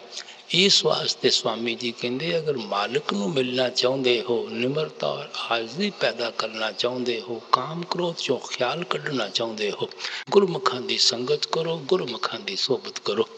ਉਹ ਕੀ ਕਰਦੇ ਹਨ? ਉਹ ਸਾਡੇ ਖਿਆਲ ਨੂੰ ਅੰਦਰ ਸ਼ਬਦ ਦੇ ਨਾਲ ਜੋੜ ਦਿੰਦੇ ਹਨ, ਨਾਮ ਦੇ ਨਾਲ ਜੋੜ ਦਿੰਦੇ ਹਨ। ਕਿਉਂਕਿ ਸਾਡਾ ਮਨ ਲੱਜ਼ਤ ਦਾ ਆਸ਼ਿਕ ਹੈ। ਜਿਤਨਾ ਚਿਰ ਇਸ ਨੂੰ ਦੁਨੀਆ ਦੇ ਲੱਜ਼ਤ ਤੋਂ ਉੱਚੀ ਔਰ ਸੁੱਚੀ ਲੱਜ਼ਤ ਨਹੀਂ ਮਿਲਦੀ, ਇਹ ਦੁਨੀਆ ਦਾ ਮੋਹ, ਦੁਨੀਆ ਦਾ ਪਿਆਰ ਕਦੇ ਛੱਡਣ ਨੂੰ ਤਿਆਰ ਨਹੀਂ ਹੁੰਦਾ। ਇਸ ਵਾਸਤੇ ਉਹ ਸ਼ਬਦ ਔਰ ਨਾਮ ਦੀ ਇਤਨੀ ਉੱਚੀ ਔਰ ਸੁੱਚੀ ਲੱਜ਼ਤ ਹੈ, ਉਸ ਲੱਜ਼ਤ ਨੂੰ ਪਾ ਕੇ ਆਟੋਮੈਟਿਕਲੀ ਦੁਨੀਆ ਦਾ ਮੋਹ, ਦੁਨੀਆ ਦਾ ਪਿਆਰ ਛੱਡ ਦਿੰਦਾ ਹੈ। ਗੁਰੂ ਸਾਹਿਬ ਨੇ ਕਿਹਾ ਸੀ, ਗੁਰ ਕਾ ਸ਼ਬਦ ਮਹਾਰਸ ਮੀਠਾ, ਬਿਨ ਚਾਖੇ ਸਾਧ ਨਾ ਆਏ। ਜਿਸ ਸ਼ਬਦ ਦੇ ਨਾਲ ਗੁਰਮੁਖ ਸਾਡੇ ਖਿਆਲ ਨੂੰ ਜੋੜਦੇ ਹਨ, ਉਸ ਨੂੰ ਮਹਾਰਸ ਮਿੱਠਾ ਕਹਿੰਦੇ ਹਨ, ਜਿਸ ਮਿਠਾਸ ਨੂੰ ਕੋਈ ਬਿਆਨ ਹੀ ਨਹੀਂ ਕਰ ਸਕਦਾ। ਗੁਰੂ ਸਾਹਿਬ ਕਹਿੰਦੇ ਉਹਦਾ ਚੱਖਣ ਨਾਲ ਤਲਕ ਹੈ, ਉਹਦਾ ਟੇਸਟ ਕਰਨ ਨਾਲ ਤਲਕ ਹੈ। ਉਹ ਗੱਲਾਂ ਬਾਤਾਂ ਦਾ ਮਜ਼ਮੂਨ ਨਹੀਂ ਹੈ, ਉਹ ਗੂੰਗੇ ਦਾ ਗੁੜ ਹੈ। ਗੂੰਗੇ ਨੂੰ ਤੁਸੀਂ ਮਠਿਆਈ ਖਾਣ ਨੂੰ ਦਿਓ, ਪੁੱਛੋ ਕੀ ਸਵਾਦ ਹੈ, ਗੁਣ ਗੁਣ ਕਰਕੇ ਚੁੱਪ ਹੋ ਜਾਂਦਾ ਹੈ, ਉਹ ਸਮਝਾ ਨਹੀਂ ਸਕਦਾ। ਇਸੇ ਤਰ੍ਹਾਂ ਉਸ ਦੀ ਲੱਜ਼ਤ ਜ਼ਬਾਨ ਦੇ ਨਾਲ ਕਦੇ ਬਿਆਨ ਨਹੀਂ ਕੀਤੀ ਜਾ ਸਕਦੀ। ਗੁਰੂ ਸਾਹਿਬ ਕਹਿੰਦੇ ਹਰ ਹਰ ਨਾਮ ਅੰਮ੍ਰਿਤ ਰਸ ਮਿੱਠਾ। ਉਹ ਨਾਮ ਅੰਮ੍ਰਿਤ ਹੈ ਔਰ ਉਸ ਦੀ ਲੱਜ਼ਤ ਬਹੁਤ ਮਿੱਠੀ ਹੈ। ਮਿੱਠੀ ਇਸੇ ਵਾਸਤੇ ਕਹਿੰਦੇ ਹਨ ਕਿ ਹੁਣ ਜਿਹੜੇ ਪੁੱਤਰਾਂ ਧੀਆਂ ਦੇ ਪਿਆਰ ਮਿੱਠੇ ਲੱਗਦੇ ਹਨ, ਕੌਮਾਂ ਮਸਬਾਂ ਮੁਲਕਾਂ ਦੇ ਝਗੜੇ ਮਿੱਠੇ ਲੱਗਦੇ ਹਨ, ਸ਼ਰਾਬਾਂ ਕਬਾਬਾਂ ਦੀਆਂ ਲਸਤਾਂ ਮਿੱਠੀਆਂ ਲੱਗਦੀਆਂ ਹਨ, ਧਨ ਦੌਲਤ ਦੀ ਭਟਕਣਾ ਔਰ ਪਿਆਰ ਮਿੱਠਾ ਲੱਗਦਾ ਹੈ। ਇਹ ਸਭ ਫਿੱਕਾ ਲੱਗਣਾ ਸ਼ੁਰੂ ਹੋ ਜਾਵੇਗਾ। ਜਿਸ ਨੂੰ ਹੀਰੇ ਜਵਾਹਰਾਤ ਮਿਲਣਗੇ, ਉਹ ਕਿਉਂ ਕੌਡੀਆਂ ਮਗਰ ਦਰ ਬਦਰ ਠੋਕਰਾਂ ਖਾਂਦੇ ਹਨ। ਇਸ ਵਾਸਤੇ ਗੁਰਮੁਖ ਸਾਡੇ ਖਿਆਲ ਨੂੰ ਅੰਦਰ ਸ਼ਬਦ ਦੇ ਨਾਲ ਜੋੜ ਦਿੰਦੇ ਹਨ। ਇਸੇ ਵਾਸਤੇ ਗੁਰੂ ਸਾਹਿਬ ਨੇ ਕਿਹਾ ਸੀ, ਗੁਰ ਸ਼ਬਦ ਦੀ ਸੱਚੀ ਲਿਵ ਲਾਏ। ਜਦੋਂ ਗੁਰਮੁਖਾਂ ਦੇ ਜ਼ਰੀਏ ਅਸੀਂ ਸ਼ਬਦ ਦੇ ਨਾਲ ਖਿਆਲ ਜੋੜ ਲੈਂਦੇ ਹਾਂ, ਝੂਠੀ ਦੁਨੀਆ 'ਚੋਂ ਝੂਠਾ ਮੋਹ, ਝੂਠਾ ਪਿਆਰ ਸਾਡਾ ਅੰਦਰ ਨਿਕਲ ਜਾਂਦਾ ਹੈ। ਸੱਚੇ ਪਰਮਾਤਮਾ ਦਾ ਸੱਚਾ ਮੋਹ, ਸੱਚਾ ਪਿਆਰ ਸਾਡੇ ਅੰਦਰ ਪੈਦਾ ਹੋ ਜਾਂਦਾ ਹੈ। ਵੈਸੇ ਤਾਂ ਕਿਸੇ ਮਹਾਤਮਾ ਦੀ ਬਾਣੀ ਪੜ੍ਹ ਕੇ ਦੇਖੋ, ਹਰ ਇੱਕ ਮਹਾਤਮਾ ਦਾ ਇੱਕੋ ਹੀ ਤਜਰਬਾ ਹੈ, ਇੱਕੋ ਹੀ ਸੰਦੇਸ਼ ਹੈ, ਇੱਕੋ ਹੀ ਉਪਦੇਸ਼ ਹੈ। ਹਰ ਇੱਕ ਮਹਾਤਮਾ ਦੀ ਬਾਣੀ ਅੰਦਰ ਤੁਕ ਤੁਕ ਇੱਕ ਇੱਕ ਲਫ਼ਜ਼ ਸ਼ਬਦ ਔਰ ਨਾਮ ਦੀ ਮਹਿਮਾ ਕਰਦਾ ਹੈ। ਮਹਾਤਮਾ ਤਾਂ ਪ੍ਰਚਾਰ ਹੀ ਸ਼ਬਦ ਦਾ ਕਰਦੇ ਹਨ, ਨਾਮ ਦਾ ਕਰਦੇ ਹਨ। ਸੋ ਕਿਸੇ ਮਹਾਤਮਾ ਦੇ ਸਤਸੰਗ ਵਿੱਚ ਚਲੇ ਜਾਓ, ਉਹ ਹਮੇਸ਼ਾ ਸ਼ਬਦ ਦੀ ਹੀ ਮਹਿਮਾ ਕਰਦੇ ਹਨ, ਨਾਮ ਦੀ ਹੀ ਮਹਿਮਾ ਕਰਦੇ ਹਨ। ਕਈਆਂ ਨੇ ਇਸ ਨੂੰ ਸੀਨਾ ਬਸੀਨਾ ਰਾਜ ਰੱਖਿਆ ਹੈ, ਗੁਰੂ ਸੇਵਕ ਨੂੰ ਸਮਝਾਉਂਦਾ ਚਲਿਆ ਆ ਰਿਹਾ ਹੈ। ਕਈਆਂ ਮਹਾਤਮਾ ਨੇ ਸ਼ਬਦ ਦਾ ਨਾਮ ਦੇ ਮਤਲਬ ਆਪਣੇ ਬਾਣੀ ਅੰਦਰ ਇਸ਼ਾਰੇ ਕਰ ਦਿੱਤੇ ਹਨ। ਕਈਆਂ ਮਹਾਤਮਾ ਨੂੰ ਬੜਾ ਖੋਲ੍ਹ ਕੇ ਉਸ ਦੇ ਮਤਲਬ ਸਮਝਾਉਣ ਦਾ ਮੌਕਾ ਮਿਲਿਆ ਹੈ। ਸਵਾਮੀ ਜੀ ਮਹਾਰਾਜ ਇੱਕ ਐਸੇ ਮਹਾਤਮਾ ਆਏ ਹਨ, ਜਿਨ੍ਹਾਂ ਨੂੰ ਉਸ ਸ਼ਬਦ ਜਾਂ ਨਾਮ ਦੇ ਮੁਤਲਕ ਬਹੁਤ ਹਰ ਪਹਿਲੂ ਤੋਂ ਖੋਲ੍ਹ ਕੇ ਸਮਝਾਉਣ ਦਾ ਮੌਕਾ ਮਿਲਿਆ ਹੈ। ਇਸ ਵਾਸਤੇ ਕਹਿੰਦੇ ਹਨ ਕਿ ਸ਼ਬਦ ਦੋ ਕਿਸਮ ਦਾ ਹੈ, ਇੱਕ ਵਰਣਾਤਮਿਕ ਸ਼ਬਦ ਹੈ, ਦੂਸਰਾ ਤੁਲਨਾਤਮਿਕ ਸ਼ਬਦ ਹੈ। ਵਰਣਾਤਮਿਕ ਸ਼ਬਦ ਆਪ ਉਸ ਨੂੰ ਕਹਿੰਦੇ ਹਨ ਜੋ ਲਿਖਣ ਪੜ੍ਹਨ ਬੋਲਣ ਵਿੱਚ ਆਉਂਦੇ ਹਨ। ਜਿਤਨੇ ਵੀ ਆਪੋ ਆਪਣੇ ਪਿਆਰ ਵਿੱਚ ਆ ਕੇ ਆਪਾਂ ਪਰਮਾਤਮਾ ਦੇ ਨਾਮ ਰੱਖੇ ਹੋਏ ਹਨ, ਅੱਲਾ, ਵਾਹਿਗੁਰੂ, ਹਰੀ ਓਮ, ਪਰਮੇਸ਼ਵਰ ਵਗੈਰਾ, ਰਾਧਾ ਸਵਾਮੀ ਵੀ, ਇਹ ਸਭ ਵਰਣਾਤਮਿਕ ਸ਼ਬਦ ਹਨ। ਕਿਉਂਕਿ ਲਿਖਣ ਵਿੱਚ ਆਉਂਦੇ ਹਨ, ਪੜ੍ਹਨ ਵਿੱਚ ਆਉਂਦੇ ਹਨ, ਬੋਲਣ ਵਿੱਚ ਆਉਂਦੇ ਹਨ। ਹਰ ਇੱਕ ਲਫ਼ਜ਼ ਦੀ ਤੁਸੀਂ ਹਿਸਟਰੀ ਟ੍ਰੇਸ ਕਰ ਸਕਦੇ ਹੋ, ਮਿਆਦ ਮੁਕੱਰਰ ਕਰ ਸਕਦੇ ਹੋ, ਟਾਈਮ ਮੁਕੱਰਰ ਕਰ ਸਕਦੇ ਹੋ। ਲੇਕਿਨ ਹਰ ਇੱਕ ਮਹਾਤਮਾ ਪੁਨਾਤਮਿਕ ਨਾਮ ਦੀ ਮਹਿਮਾ ਕਰਦਾ ਹੈ, ਜਿਸ ਨੂੰ ਗੁਰੂ ਘਰ ਨੇ ਸੱਚਾ ਨਾਮ ਕਹਿ ਕੇ ਬਿਆਨ ਕੀਤਾ ਹੈ। ਜਿਹੜਾ ਅੱਖਾਂ ਨਾਲ ਦੇਖਿਆ ਨਹੀਂ ਜਾ ਸਕਦਾ, ਜ਼ਬਾਨ ਨਾਲ ਬਿਆਨ ਨਹੀਂ ਕੀਤਾ ਜਾ ਸਕਦਾ, ਕੰਨਾਂ ਨਾਲ ਸੁਣਿਆ ਨਹੀਂ ਜਾ ਸਕਦਾ, ਜਿਹੜਾ ਲਿਖਣ ਵਿੱਚ ਨਹੀਂ ਆਉਂਦਾ, ਪੜ੍ਹਨ ਵਿੱਚ ਨਹੀਂ ਆਉਂਦਾ, ਬੋਲਣ ਵਿੱਚ ਨਹੀਂ ਆਉਂਦਾ, ਜਿਸ ਦੀ ਕੋਈ ਹਿਸਟਰੀ ਨਹੀਂ ਟ੍ਰੇਸ ਕਰ ਸਕਦਾ, ਮਿਆਦ ਨਹੀਂ ਮੁਕੱਰਰ ਕਰ ਸਕਦਾ, ਟਾਈਮ ਨਹੀਂ ਮੁਕੱਰਰ ਕਰ ਸਕਦਾ, ਕਿਉਂਕਿ ਉਸ ਨਾਮ ਨੇ ਤਾਂ ਦੁਨੀਆ ਦੀ ਰਚਨਾ ਪੈਦਾ ਕੀਤੀ ਹੈ। ਉਸ ਦੇ ਆਧਾਰ ਤਾਂ ਖੰਡ ਬ੍ਰਹਿਮੰਡ ਖੜੇ ਹਨ। ਇਸੇ ਵਾਸਤੇ ਗੁਰੂ ਸਾਹਿਬ ਨੇ ਕਿਹਾ ਸੀ, ਨਾਮੇ ਹੀ ਤੇ ਸਭ ਕੁਛ ਹੁਆ। ਜੋ ਕੁਛ ਤੁਸੀਂ ਦੁਨੀਆ ਅੰਦਰ ਅੱਖਾਂ ਨਾਲ ਦੇਖਦੇ ਹੋ, ਇਹ ਨਾਮ ਨੇ ਪੈਦਾ ਕੀਤਾ ਹੈ। ਜੋ ਦੇਖਦੇ ਹਾਂ ਇਹਨੇ ਨਾਸ਼ ਹੋ ਜਾਣਾ ਹੈ, ਰਚਨਾ ਨੇ ਫਨਾ ਹੋ ਜਾਣਾ ਹੈ। ਲੇਕਿਨ ਇਸ ਤੋਂ ਪੈਦਾ ਕਰਨ ਵਾਲੀ ਉਹ ਜਿਹੜੀ ਕ੍ਰੀਏਟਿਵ ਪਾਵਰ ਹੈ ਉਹ ਕਦੇ ਨਾਸ਼ ਨਹੀਂ ਹੁੰਦੀ, ਕਦੇ ਫਨਾ ਨਹੀਂ ਹੁੰਦੀ। ਇਸੇ ਵਾਸਤੇ ਗੁਰੂ ਘਰ ਕਹਿੰਦਾ ਖੋਜਤ ਖੋਜਤ ਖੋਜੀਏ ਨਾਮ ਬਿਨਾ ਸਭ ਕੂੜ। ਅਸੀਂ ਖੋਜ ਖੋਜ ਕੇ ਰਿਸਰਚ ਕਰ ਕਰਕੇ ਇਸ ਨੁਕਤੇ ਔਰ ਪੁਆਇੰਟ ਤੇ ਪਹੁੰਚੇ ਹਾਂ ਕਿ ਉਸ ਨਾਮ ਤੋਂ ਬਗੈਰ ਸਭ ਕੂੜ ਹੈ, ਸਭ ਨੇ ਨਾਸ਼ ਹੋ ਜਾਣਾ ਹੈ, ਸਭ ਨੇ ਫਨਾ ਹੋ ਜਾਣਾ ਹੈ। ਅਸੀਂ ਗੁਰਮੁਖਾਂ ਕੋਲ ਜਾ ਕੇ ਉਸ ਨਾਮ ਦੀ ਸੋਝੀ ਹਾਸਲ ਕਰਨਾ ਚਾਹੁੰਦੇ ਹਾਂ, ਉਸ ਨਾਮ ਦੇ ਮੁਤਲਕ ਪਤਾ ਕਰਨਾ ਚਾਹੁੰਦੇ ਹਾਂ।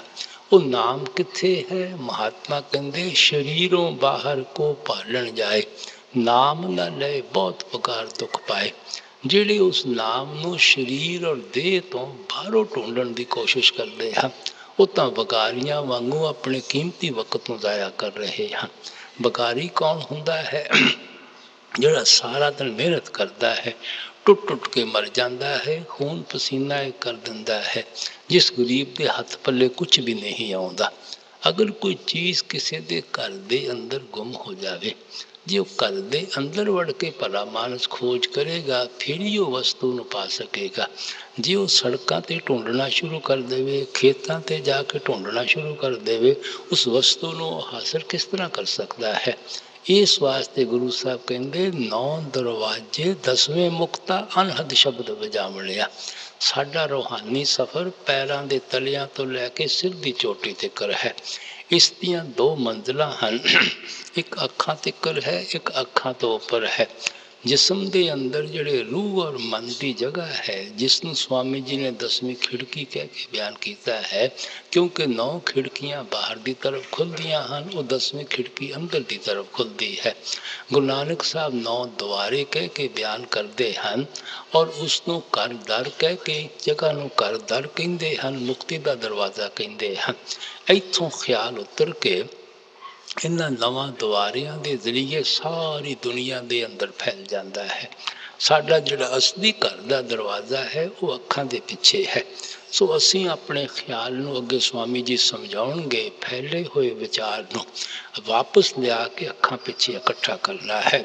ਆਪਣੇ ਘਰ ਦੇ ਦਰਵਾਜ਼ੇ ਦੀ ਨਿਸ਼ਾਨੀ ਕੀ ਹੈ ਕਿ ਅਸਲੀ ਘਰ ਦੇ ਦਰਵਾਜ਼ੇ ਤੇ ਪਹੁੰਚੇ ਹਾਂ ਕਿ ਹੋਰ ਹੀ ਜਗ੍ਹਾ ਐਵੇਂ ਭਟਕਦੇ ਫਿਰਦੇ ਹਾਂ। ਗੁਰੂ ਸਾਹਿਬ ਕਹਿੰਦੇ ਅਨਹਦ ਸ਼ਬਦ ਵਜਾਵਣਿਆ। ਤੁਹਾਡੇ ਅਸਲੀ ਮੁਕਤੀ ਦੇ ਦਰਵਾਜ਼ੇ ਤੇ, ਘਰ ਦੇ ਦਰਵਾਜ਼ੇ ਤੇ ਅਨਹਦ ਸ਼ਬਦ ਵੱਜਦਾ ਹੈ। ਅਨਹਦ ਸ਼ਬਦ ਤੁਨਕਾਰਾਂ ਦੇਣ ਲੱਗਾ ਹੋਇਆ ਹੈ। ਉਹ ਦਿਨ ਨੂੰ ਵੀ ਵੱਜਦਾ ਹੈ, ਉਹ ਰਾਤ ਨੂੰ ਵੀ ਵੱਜਦਾ ਹੈ। ਇਹ ਉਸ ਸ਼ਬਦ ਦੀ ਨਿਸ਼ਾਨੀ ਹੈ। ਸੋ ਅੱਖਾਂ ਪਿੱਛੇ ਆ ਕੇ ਅਸੀਂ ਉਸ ਸ਼ਬਦ ਦੀਆਂ ਤੁਨਕਾਰ ਧੁਨਾਂ ਨੂੰ ਸੁਣਨਾ ਹੈ, ਉਸ ਧੁਨੀ ਨੂੰ ਸੁਣਨਾ ਹੈ, ਉਸ ਨਿਰਮਲ ਨਾਦ ਨੂੰ ਪਕੜਨਾ ਹੈ। ਉਸ ਦੇ ਅੰਦਰ ਪ੍ਰਕਾਸ਼ ਵੀ ਹੈ, ਉਸ ਦੇ ਅੰਦਰ ਜੋਤ ਵੀ ਹੈ, ਉਸ ਦੇ ਅੰਦਰ ਰੋਸ਼ਨੀ ਵੀ ਹੈ। ਇਸੇ ਵਾਸਤੇ ਕਹਿੰਦੇ ਹਨ ਰਾਮ ਨਾਮ ਹੈ ਜੋਤ ਸਮਾਈ। ਉਹ ਜਿਹੜੀ ਰਾਮ ਨਾਮ ਦੀ ਜੋਤ ਸਭ ਦੇ ਅੰਦਰ ਹੈ। ਜਿੱਥੇ ਕਿਸੇ ਕੌਮ ਦਾ, ਮਜ਼ਹਬ ਦਾ, ਮੁਲਕ ਦਾ ਕਦੇ ਸਵਾਲ ਪੈਦਾ ਨਹੀਂ ਹੋ ਸਕਦਾ। ਅਸੀਂ ਉਸ ਸ਼ਬਦ ਦੀ ਖੋਜ ਕਰਨੀ ਹੈ ਜਿਹਦੇ ਅੰਦਰ ਜੋਤੀ ਵੀ ਹੈ, ਪ੍ਰਕਾਸ਼ ਵੀ ਹੈ, ਜਿਹਦੇ ਅੰਦਰ ਧੁਨੀ ਵੀ ਹੈ, ਨਾਦ ਵੀ ਹੈ, ਜਿਹਦੇ ਅੰਦਰ ਤੁਨਕਾਰ ਧੁਨਾਂ ਉੱਠਣ ਲੱਗੀਆਂ ਹੋਈਆਂ ਹਨ। ਉਹ ਸ਼ਬਦ ਚੋਰਾਂ ਅੰਦਰ ਵੀ ਹੈ, ਠੱਗਾਂ ਅੰਦਰ ਵੀ ਹੈ, ਸਾਧੂ ਸੰਤਾਂ ਮਹਾਤਮਾ ਅੰਦਰ ਵੀ ਹੈ। ਉੱਥੇ ਕਿਸੇ ਕੌਮ ਔਰ ਮਜ਼ਹਬ ਔਰ ਮੁਲਕ ਦਾ ਸਵਾਲ ਹੀ ਪੈਦਾ ਨਹੀਂ ਹੋ ਸਕਦਾ। ਗੁਰੂ ਸਾਹਿਬ ਨੇ ਸਮਝਾਇਆ ਸੀ ਅੱਖਾਂ ਬਾਝੋਂ ਵੇਖਣਾ ਬਿਨ ਕੰਨਾਂ ਸੁਣਨਾ, ਪੈਰਾਂ ਬਾਝੋਂ ਚੱਲਣਾ ਬਿਨ ਹੱਥਾਂ ਕਰਨਾ, ਜੀਭੇ ਬਾਝੋਂ ਬੋਲਣਾ ਹੈ ਜੀਵਤ ਮਰਨਾ, ਨਾਨਕ ਹੁਕਮ ਪਛਾਣ ਕੇ ਤਿਉਂ ਖਸਮੇ ਮਿਲਣਾ। ਤੁਸੀਂ ਉਸ ਸ਼ਬਦ ਇਹ ਕਹਿ ਲਓ ਜਾਂ ਹੁਕਮ ਔਰ ਨਾਮ ਕਹਿ ਲਓ, ਉਸ ਨੂੰ ਪਕੜ ਕੇ ਆਪਣੇ ਖਸਮ ਕਿਆ ਪਰਮਾਤਮਾ ਨੂੰ ਮਿਲੋਗੇ ਜਿਹਨੂੰ ਤੁਹਾਡੀਆਂ ਅੱਖਾਂ ਕਦੇ ਨਹੀਂ ਦੇਖ ਸਕਦੀਆਂ, ਇਹ ਜ਼ੁਬਾਨ ਕਦੇ ਬਿਆਨ ਨਹੀਂ ਕਰ ਸਕਦੀ, ਇਹ ਕੰਨ ਕਦੇ ਸੁਣ ਨਹੀਂ ਸਕਦੇ, ਹੱਥ ਕਦੇ ਉਸ ਦੇ ਮੁਤਲਕ ਲਿਖ ਨਹੀਂ ਸਕਦੇ, ਪੈਰ ਤੁਹਾਨੂੰ ਉੱਥੇ ਲਿਜਾ ਨਹੀਂ ਸਕਦੇ, ਜਿਸ ਨੂੰ ਸਾਰੇ ਤੁਸੀਂ ਜੀਂਦੇ ਜੀ ਮਰ ਕੇ ਹਾਸਲ ਕਰਨਾ ਹੈ। ਜੀਂਦੇ ਜੀ ਮਰਨ ਦਾ ਮਤਲਬ ਕਿ 9 ਦੁਆਰਿਆਂ ਚੋਂ ਖਿਆਲ ਸਮੇਟ ਕੇ ਅੱਖਾਂ ਪਿੱਛੇ ਲਿਆ ਕੇ ਹਾਸਲ ਕਰਨਾ ਹੈ। ਇਹਨੂੰ ਗੁਰੂ ਘਰ ਜਾਂ ਬਾਕੀ ਮਹਾਤਮਾ ਨੇ ਜੀਵਤ ਮਰਨਾ ਕਹਿ ਕੇ ਯਾਦ ਕੀਤਾ ਹੈ। ਸੋ ਮਹਾਤਮਾ ਉਸ ਸ਼ਬਦ ਦੀ ਮਹਿਮਾ ਕਰਦੇ ਹਨ, ਮਹਾਤਮਾ ਉਸ ਨਾਮ ਦੀ ਮਹਿਮਾ ਕਰਦੇ ਹਨ। ਆਪ ਕਹਿੰਦੇ ਉਸ ਦੀ ਲੱਜ਼ਤ ਇਤਨੀ ਉੱਚੀ ਔਰ ਸੁੱਚੀ ਹੈ ਲਜ਼ਤ ਨੂੰ ਪਾ ਕੇ ਮਨ ਆਟੋਮੈਟਿਕਲੀ ਦੁਨੀਆ ਦਾ ਮੋਹ, ਦੁਨੀਆ ਦਾ ਪਿਆਰ ਛੱਡ ਦਿੰਦਾ ਹੈ। ਸ਼ਬਦ ਦੇ ਸਾਥ ਜਾਣੇ ਤਾਂ ਆਪ ਪਛਾਣੇ। ਅਗਰ ਅਸੀਂ ਉਸ ਸ਼ਬਦ ਦੀ ਲਜ਼ਤ ਲੈ ਲਈਏ, ਸਵਾਦ ਲੈ ਲਈਏ, ਅਸੀਂ ਆਪਣੇ ਆਪ ਨੂੰ ਪਹਿਚਾਨਣ ਦੇ ਕਾਬਲ ਬਣ ਜਾਂਦੇ ਹਾਂ ਕਿ ਮਨ ਔਰ ਮਾਇਆ ਦੇ ਦਾਇਰੇ ਤੋਂ ਚਲੇ ਪਾਰ ਹੋ ਜਾਂਦੇ ਹਾਂ। ਰੂਹ ਔਰ ਮਨ ਦੀ ਗੱਠ ਖੁੱਲ੍ਹ ਜਾਂਦੀ ਹੈ। ਸਾਨੂੰ ਆਪਣੇ ਆਪ ਦਾ ਪਤਾ ਲੱਗ ਜਾਂਦਾ ਹੈ, ਆਪਣੇ ਅਸਲ ਦਾ ਪਤਾ ਲੱਗ ਜਾਂਦਾ ਹੈ। ਹੁਣ ਸਵਾਮੀ ਜੀ ਸਾਨੂੰ ਖਬਰਦਾਰ ਕਰਦੇ ਹਨ ਕਿ ਉਸ ਨਾਮ ਦੀ ਕਮਾਈ ਕਰਨ ਦੇ ਨਾਲ ਕਈ ਦਫਾ ਸਾਡੇ ਅੰਦਰ ਰਿੱਧੀਆਂ ਸਿੱਧੀਆਂ ਕਰਾਮਾਤਾਂ ਦੀਆਂ ਤਾਕਤਾਂ ਆ ਜਾਂਦੀਆਂ ਹਨ। ਲੇਕਿਨ ਤੁਸੀਂ ਰਿੱਧੀਆਂ ਸਿੱਧੀਆਂ ਕਰਾਮਾਤਾਂ ਦੇ ਚੱਕਰ ਵਿੱਚ ਨਹੀਂ ਪੈਣਾ। ਜਿਤਨਾ ਮਾਲਿਕ ਦੀ ਬਖਸ਼ੀ ਹੋਈ ਦਾਤ ਨੂੰ ਆਪਣੇ ਅੰਦਰ ਸੰਭਾਲ ਕੇ ਰੱਖੋਗੇ, ਉਤਨੀ ਹੋਰ ਪਰਮਾਤਮਾ ਤੁਹਾਡੇ ਤੇ ਜ਼ਿਆਦਾ ਦਇਆ ਮਿਹਰ ਬਖਸ਼ਿਸ਼ ਕਰੇਗਾ। ਅਗਰ ਤੁਸੀਂ ਦਵਾਈ ਖਾ ਕੇ ਕਹਿ ਕਰਦੇ ਹੋ, ਦਵਾਈ ਦਾ ਅਸਰ ਨਹੀਂ ਹੋ ਸਕਦਾ। ਅਗਰ ਤੁਸੀਂ ਰਿੱਧੀਆਂ ਸਿੱਧੀਆਂ ਕਰਾਮਾਤਾਂ ਦੇ ਚੱਕਰ ਵਿੱਚ ਲੋਕਾਂ ਦੀ ਮਾਣ ਵਡਿਆਈ ਵਾਸਤੇ ਪੈ ਜਾਵੋਗੇ, ਆਪਣੀ ਦਾਤ ਆਪਣੇ ਹੱਥੀਂ ਖੋ ਕੇ ਬੈਠ ਜਾਵੋਗੇ, ਪਿੱਛੇ ਅਫਸੋਸ ਕਰਨ ਦਾ ਕੋਈ ਫਾਇਦਾ ਨਹੀਂ ਹੁੰਦਾ। ਇਸੇ ਵਾਸਤੇ ਗੁਰੂ ਸਾਹਿਬ ਨੇ ਕਿਹਾ ਸੀ, ਜਿਨ ਹਰ ਪਾਇਆ ਤਿਨੀ ਛੁਪਾਇਆ। ਜਿਹਨੇ ਉਸ ਮਾਲਕ ਨੂੰ ਅੰਦਰੋਂ ਪਾਇਆ, ਉਹ ਆਪਣੇ ਅੰਦਰ ਛੁਪਾ ਕੇ ਰੱਖਦਾ ਹੈ। ਉਹ ਇਸ਼ਤਿਹਾਰਬਾਜ਼ੀ ਨਹੀਂ ਕਰਦਾ, ਉਹ ਹਾਥੀਆਂ 'ਤੇ ਚੜ੍ਹ ਕੇ ਜਲੂਸ ਨਹੀਂ ਕੱਢਦੇ, ਉਹ ਕੌਡੀਆਂ ਵਾਂਗੂ ਬਾਜ਼ਾਰਾਂ ਵਿੱਚ ਖੜਕਾਉਂਦੇ ਨਹੀਂ ਫਿਰਦੇ। ਗੁਰੂ ਸਾਹਿਬ ਕਹਿੰਦੇ, ਪਾਰਖਿਆਂ ਵਤ ਸੰਭਾਲ ਲਈ ਮਿਲ ਗੁਰ ਸੋਝੀ ਹੋਈ। ਜਿਨ੍ਹਾਂ ਨੂੰ ਉਸ ਚੀਜ਼ ਦੀ ਕਦਰ ਹੈ, ਜੋ ਕੁਝ ਮਾਲਕ ਅੰਦਰ ਬਖਸ਼ਿਸ਼ ਕਰਦਾ ਹੈ, ਉਹ ਉਸ ਦੀ ਬਖਸ਼ੀ ਹੋਈ ਦੌਲਤ ਨੂੰ ਬਹੁਤ ਸੰਭਾਲ ਕੇ ਰੱਖਦੇ ਹਨ। ਹੀਰਾ ਜੌਹਰੀ ਨੂੰ ਮਿਲ ਜਾਂਦਾ ਹੈ, ਦੇਖੋ ਕਿਤਨਾ ਸੰਭਾਲ ਕੇ ਰੱਖਦੇ ਹਨ। ਘੁਮਿਆਰ ਨੂੰ ਮਿਲੇਗਾ, ਉਹਨੂੰ ਕਦਰ ਨਹੀਂ ਹੈ, ਉਹਨੇ ਖੋਤੇ ਦੇ ਗੜ ਵਿੱਚ ਪਾ ਦੇਣਾ ਹੈ। ਸੋ ਜਿਹਨੂੰ ਕਦਰ ਹੁੰਦੀ ਹੈ, ਉਸ ਦੌਲਤ ਨੂੰ ਬਹੁਤ ਸੰਭਾਲ ਕੇ ਰੱਖਦਾ ਹੈ। ਮਿਲ ਗੁਰ ਸੋਝੀ ਹੋਈ, ਇਹ ਜਿਹੜੀ ਸੰਭਾਲਣ ਦੀ ਤਾਕਤ ਹੈ, ਇਹ ਵੀ ਗੁਰਮੁਖਾਂ ਦੀ ਸੰਗਤ ਵਿੱਚ ਜਾ ਕੇ ਆਉਂਦੀ ਹੈ, ਗੁਰਮੁਖਾਂ ਦੀ ਸੋਹਬਤ ਵਿੱਚ ਆ ਕੇ ਆਉਂਦੀ ਹੈ, ਦਇਆ ਮਿਹਰ ਬਖਸ਼ਿਸ਼ ਦੇ ਜ਼ਰੀਏ ਆਉਂਦੀ ਹੈ। ਇਸ ਵਾਸਤੇ ਕਬੀਰ ਸਾਹਿਬ ਕਹਿੰਦੇ, ਨਾਮ ਰਤਨ ਤਨ ਪਾਏ ਕਰ, ਗਾਂਠ ਬਾਂਧ ਨਾ ਖੋਲ, ਨਹੀਂ ਪਟਨ ਨਹੀਂ ਪਾਰ ਕੀ, ਨਹੀਂ ਗਾਹਕ ਨਹੀਂ ਮੋਲ। ਨਾਮ ਰੂਪੀ ਦੌਲਤ ਨੂੰ ਹਾਸਲ ਕਰਕੇ ਇਤਨੀ ਜ਼ੋਰ ਦੀ ਗੱਠ ਮਾਰ ਕੇ ਰੱਖੋ, ਉਹਦੀ ਜ਼ਰਾ ਵੀ ਬਾਹਰ ਖੁਸ਼ਬੂ ਨਹੀਂ ਜਾਣੀ ਚਾਹੀਦੀ।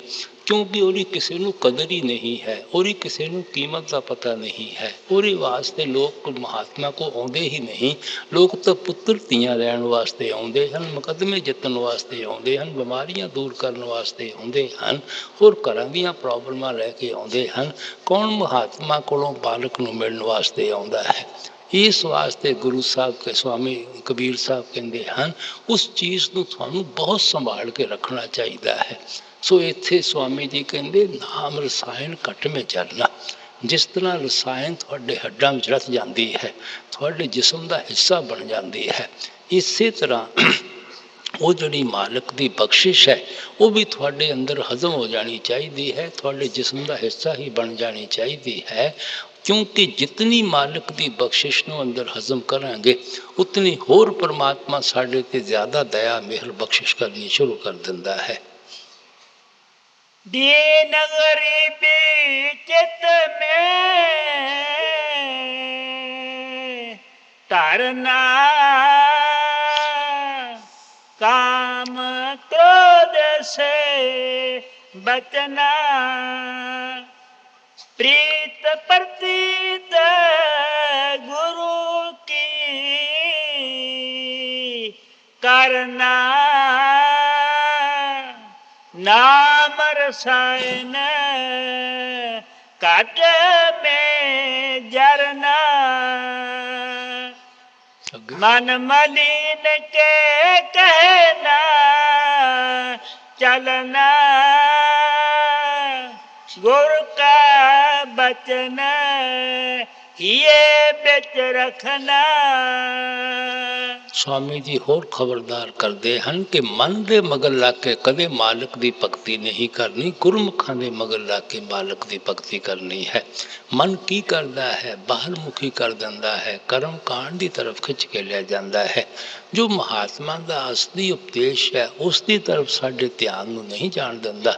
उन्हां दी खड़ावां दी जरूर पूजा विच लगा दिंदा है, समाधां दी जरूर पूजा विच लगा दिंदा है, बुत्तां और तस्वीरां दी जरूर पूजा विच लगा दिंदा है, ਮਕਾਨਾਂ ਦੇ ਚੱਕਰ ਕੱਢਣੇ ਸ਼ੁਰੂ ਕਰ ਦਿੰਦੇ ਹਾਂ, ਸਰੋਵਰਾਂ ਔਰ ਉਹਨਾਂ ਦੇ ਖੂਹਾਂ ਦੇ ਪਾਣੀ ਪੀਣੇ ਸ਼ੁਰੂ ਕਰ ਦਿੰਦੇ ਹਾਂ, ਉਹਨਾਂ ਸਰੋਵਰਾਂ ਵਿੱਚ ਇਸ਼ਨਾਨ ਕਰਨਾ ਮੁਕਤੀ ਸਮਝਣਾ ਸ਼ੁਰੂ ਕਰ ਦਿੰਦੇ ਹਾਂ। ਤੀਰਥ ਯਾਤਰਾ ਨੂੰ ਮੁਕਤੀ ਸਮਝ ਲੈਂਦਾ ਹੈ, ਕਦੇ ਕੰਨ ਪੜਵਾਉਣਾ ਮੁਕਤੀ ਸਮਝੀ ਬੈਠਾ ਹੈ, ਕਦੇ ਜਿਸਮ ਤੇ ਭਬੂਤ ਲਗਾਉਣਾ ਮੁਕਤੀ ਸਮਝੀ ਬੈਠਾ ਹੈ, ਕਦੇ ਜਟਾ ਰੱਖਣਾ ਮੁਕਤੀ ਸਮਝੀ ਬੈਠਾ ਹੈ, ਕਦੇ ਪੂਜਾ ਪਾਠ ਵਿੱਚ ਲੱਗ ਜਾਂਦਾ ਹੈ, ਜਪ ਤਪ ਵਿੱਚ ਲੱਗ ਜਾਂਦਾ ਹੈ, ਕਦੇ ਪੁੱਤਰਾਂ ਧੀਆਂ ਨੂੰ ਤਿਆਗ ਕੇ ਜੰਗਲਾਂ ਪਹਾੜ ਦੀ ਤਰਫ ਲੈ ਕੇ ਤੁਰ ਪੈਂਦਾ ਹੈ। ਜੋ ਅਸਲੀ ਮਹਾਤਮਾ ਦਾ ਉਪਦੇਸ਼ ਹੈ ਕਿ ਸੁਰਤ ਨੂੰ ਸ਼ਬਦ ਦੇ ਨਾਲ ਜੋੜ ਕੇ ਅੰਦਰੋਂ ਰੂਹਾਨੀ ਸਫ਼ਰ ਤੈਅ ਕਰੋ, ਸਾਡਾ ਮਨ ਸਾਨੂੰ ਕਦੇ ਉਸ ਰਸਤੇ 'ਤੇ ਚੱਲਣ ਹੀ ਨਹੀਂ ਦਿੰਦਾ। ਇਸੇ ਵਾਸਤੇ ਗੁਰੂ ਨਾਨਕ ਸਾਹਿਬ ਨੇ ਖਬਰਦਾਰ ਕੀਤਾ ਸੀ, ਪੂਜਾ ਕਰੇ ਸਭ ਲੋਕ ਸੰਤੋ ਮਨ ਮੁਖ ਥਾਏ ਨਾ ਪਾਈ। ਭਗਤੀ ਤਾਂ ਸਾਰੇ ਦੁਨੀਆ ਦੇ ਜੀਵ ਮਾਲਕ ਦੀ ਕਰਦੇ ਹਨ, ਕਿਉਂਕਿ ਆਤਮਾ ਦੀ ਜਿਹੜੀ ਅਸਲੀ ਖਿੱਚ ਹੈ ਆਪਣੇ ਅਸਲ ਦੀ ਤਰਫ ਜ਼ਰੂਰ ਜ਼ੋਰ ਮਾਰਦੀ ਹੈ। ਨੈਚੁਰਲ ਇਨਕਲੀਨੇਸ਼ਨ ਆਤਮਾ ਦੀ ਮਾਲਕ ਦੀ ਤਰਫ ਹੈ। ਉਸ ਦੇ ਤਾਬੇ ਹੋ ਕੇ ਸਾਰੇ ਆਪਾਂ ਪਰਮਾਤਮਾ ਨੂੰ ਢੂੰਡਣਾ ਸ਼ੁਰੂ ਕਰ ਦਿੰਦੇ ਹਾਂ। ਲੇਕਿਨ ਗੁਰੂ ਸਾਹਿਬ ਕਹਿੰਦੇ ਅਸੀਂ ਮਨ ਦੇ ਮਗਰ ਲੱਗ ਜਾਂਦੇ ਹਾਂ, ਮਨ ਸਾਨੂੰ ਬਾਹਰ ਮੁਖੀ ਕਰ ਦਿੰਦਾ ਹੈ, ਕਰਮ ਕਾਂਡ ਦੀ ਤਰਫ ਖਿੱਚ ਕੇ ਲੈ ਜਾਂਦਾ ਹੈ। ਇਸ ਵਾਸਤੇ ਇਹ ਪੂਜਾ ਥਾਏ ਨਾ ਪਾਈ। ਇਹ ਜਿਹੜੀ ਮਨ ਦੇ ਮਗਰ ਲੱਗਦੀ ਭਗਤੀ ਕਰਦੇ ਹਾਂ, ਇਹ ਭਗਤੀ ਇਹ ਪੂਜਾ ਕਦੇ ਵੀ ਸਾਨੂੰ ਸਾਡੇ ਟਿਕਾਣੇ ਤੇ ਨਹੀਂ ਪਹੁੰਚਾਉਂਦੀ। ਕਿਹੜੀ ਪੂਜਾ ਸਾਨੂੰ ਸਾਡੇ ਟਿਕਾਣੇ ਤੇ ਪਹੁੰਚਾਵੇਗੀ? ਸ਼ਬਦ ਮਰੇ ਮਨ ਨਿਰਮਲ ਸੰਤੋ, ਇਹ ਪੂਜਾ ਥਾਏ ਪਾਈ। ਜਦੋਂ ਸ਼ਬਦ ਦੀ ਕਮਾਈ ਕਰਕੇ, ਨਾਮ ਦੀ ਕਮਾਈ ਕਰਕੇ ਮਨ ਨੂੰ ਨਿਰਮਲ ਪਿਓਰ ਔਰ ਪਵਿੱਤਰ ਕਰ ਲੈਂਦੇ ਹਾਂ। ਸਵਾਮੀ ਜੀ ਗੁਰੂ ਨਾਨਕ ਸਾਹਿਬ ਕਹਿੰਦੇ ਅਸਲੀ ਮਾਲਕ ਦੀ ਭਗਤੀ ਹੈ, ਇਸੇ ਭਗਤੀ ਨੇ ਤੁਹਾਨੂੰ ਤੁਹਾਡੇ ਟਿਕਾਣੇ ਤੇ ਪਹੁੰਚਾਉਣਾ ਹੈ।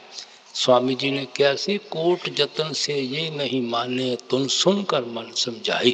कितने अपाओ कर लो, कोई तरीका सोच लो, मन निर्मल प्योर और पवित्र नहीं हो सकेगा। जदों भी मन पवित्र होवेगा तुमनों सुन के होवेगा, शब्द और नाम दे नाल जुड़ के होवेगा। इस वास्ते मन सानू बाहर मुखी कर दिंदा है, ये शब्द की तरफ नहीं तुरदा, नाम की तरफ नहीं तुरदा। मन मलिन के कहना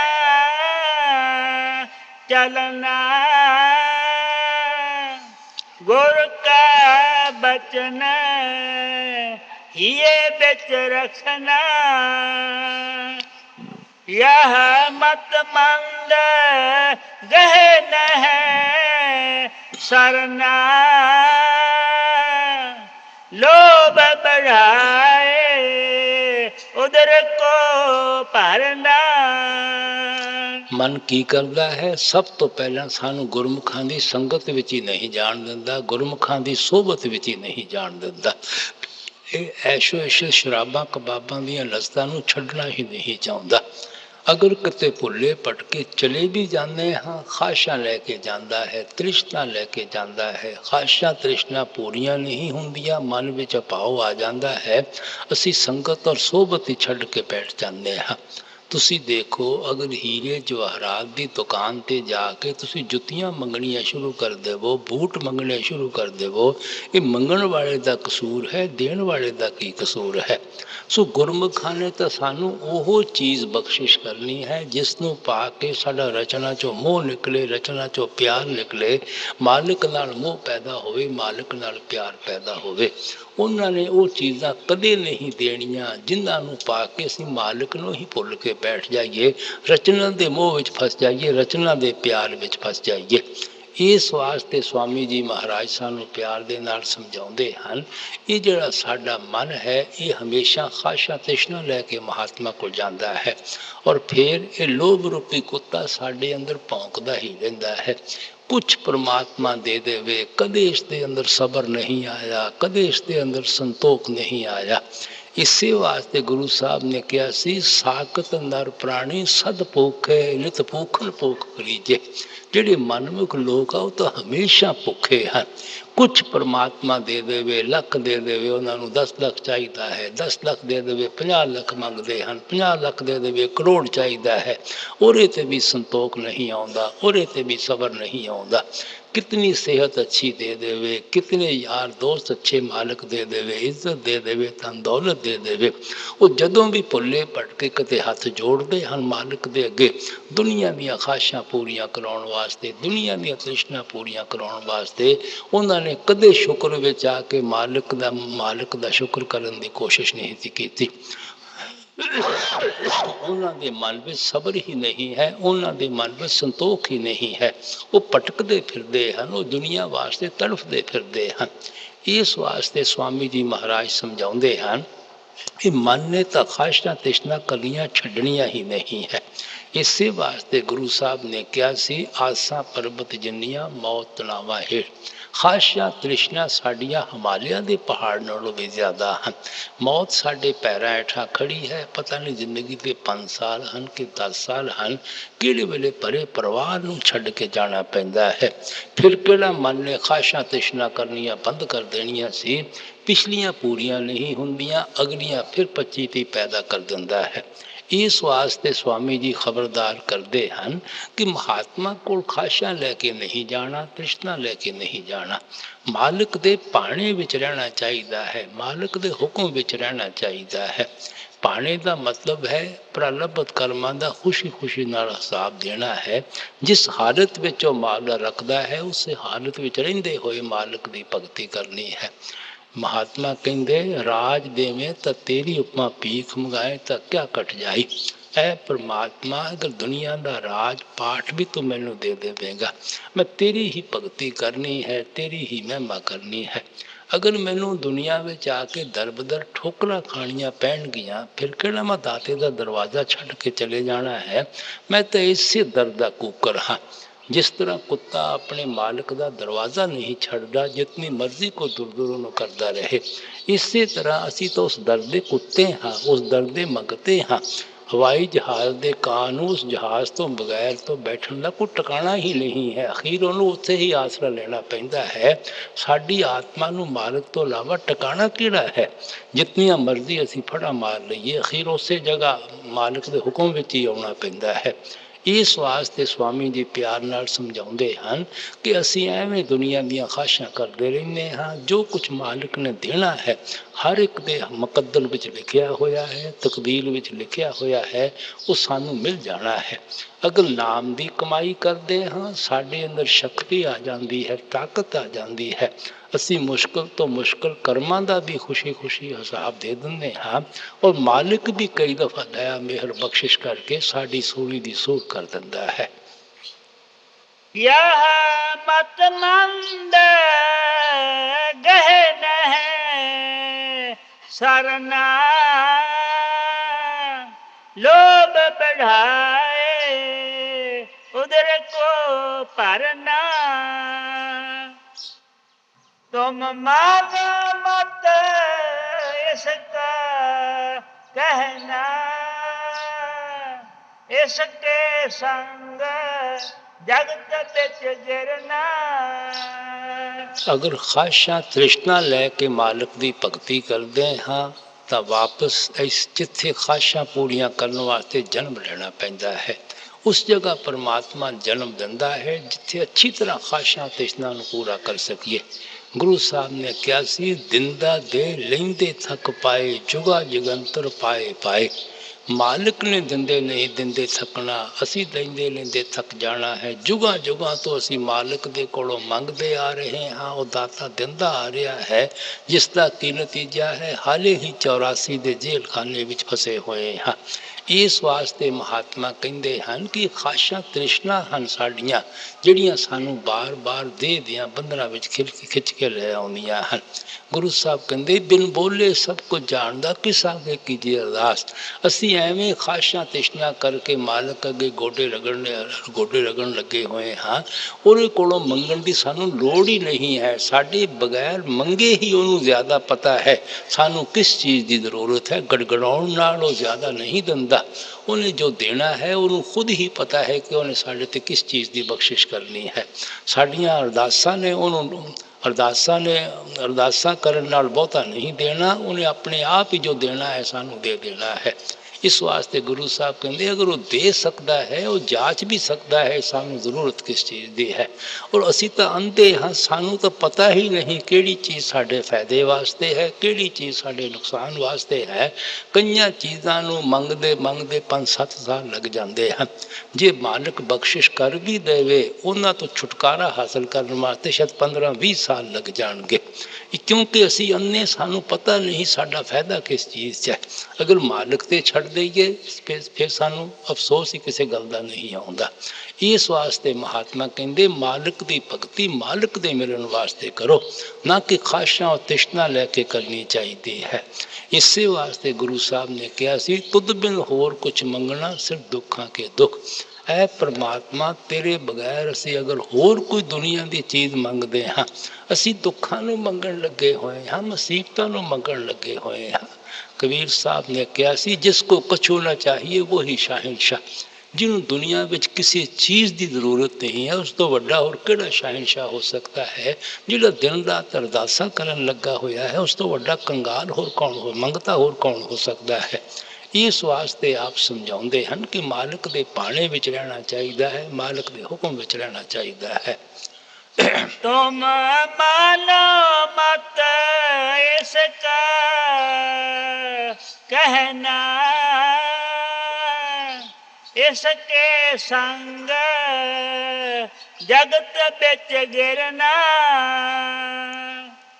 इस मूर्ख को समझ पकड़ना, गुर के चरण कभी ना बिसरना। ਅਗਰ ਸਾਡਾ ਦੁਨੀਆ ਅੰਦਰ ਦੁਸ਼ਮਣ ਹੈ, ਸਾਡਾ ਆਪਣਾ ਹੀ ਮਨ ਦੁਸ਼ਮਣ ਹੈ, ਕਿਉਂਕਿ ਕਦੇ ਕਿਸੇ ਨੂੰ ਦੋਸਤ ਸਮਝ ਕੇ ਬੈਠ ਜਾਂਦਾ ਹੈ, ਕਦੇ ਕਿਸੇ ਨੂੰ ਦੁਸ਼ਮਣ ਬਣਾ ਕੇ ਬੈਠ ਜਾਂਦਾ ਹੈ। ਸਵਾਮੀ ਜੀ ਕਹਿੰਦੇ ਹਨ, ਇਸੇ ਵਾਸਤੇ ਸਵਾਮੀ ਜੀ ਨੇ ਕਿਹਾ ਸੀ ਜਿਨ੍ਹਾਂ ਨੇ ਮਾਰ ਮਨ ਡਾਲਾ उन्हीं को सूरमा कहना। बड़ा बैरी ये मन घट में इसी का जीत ना कटना।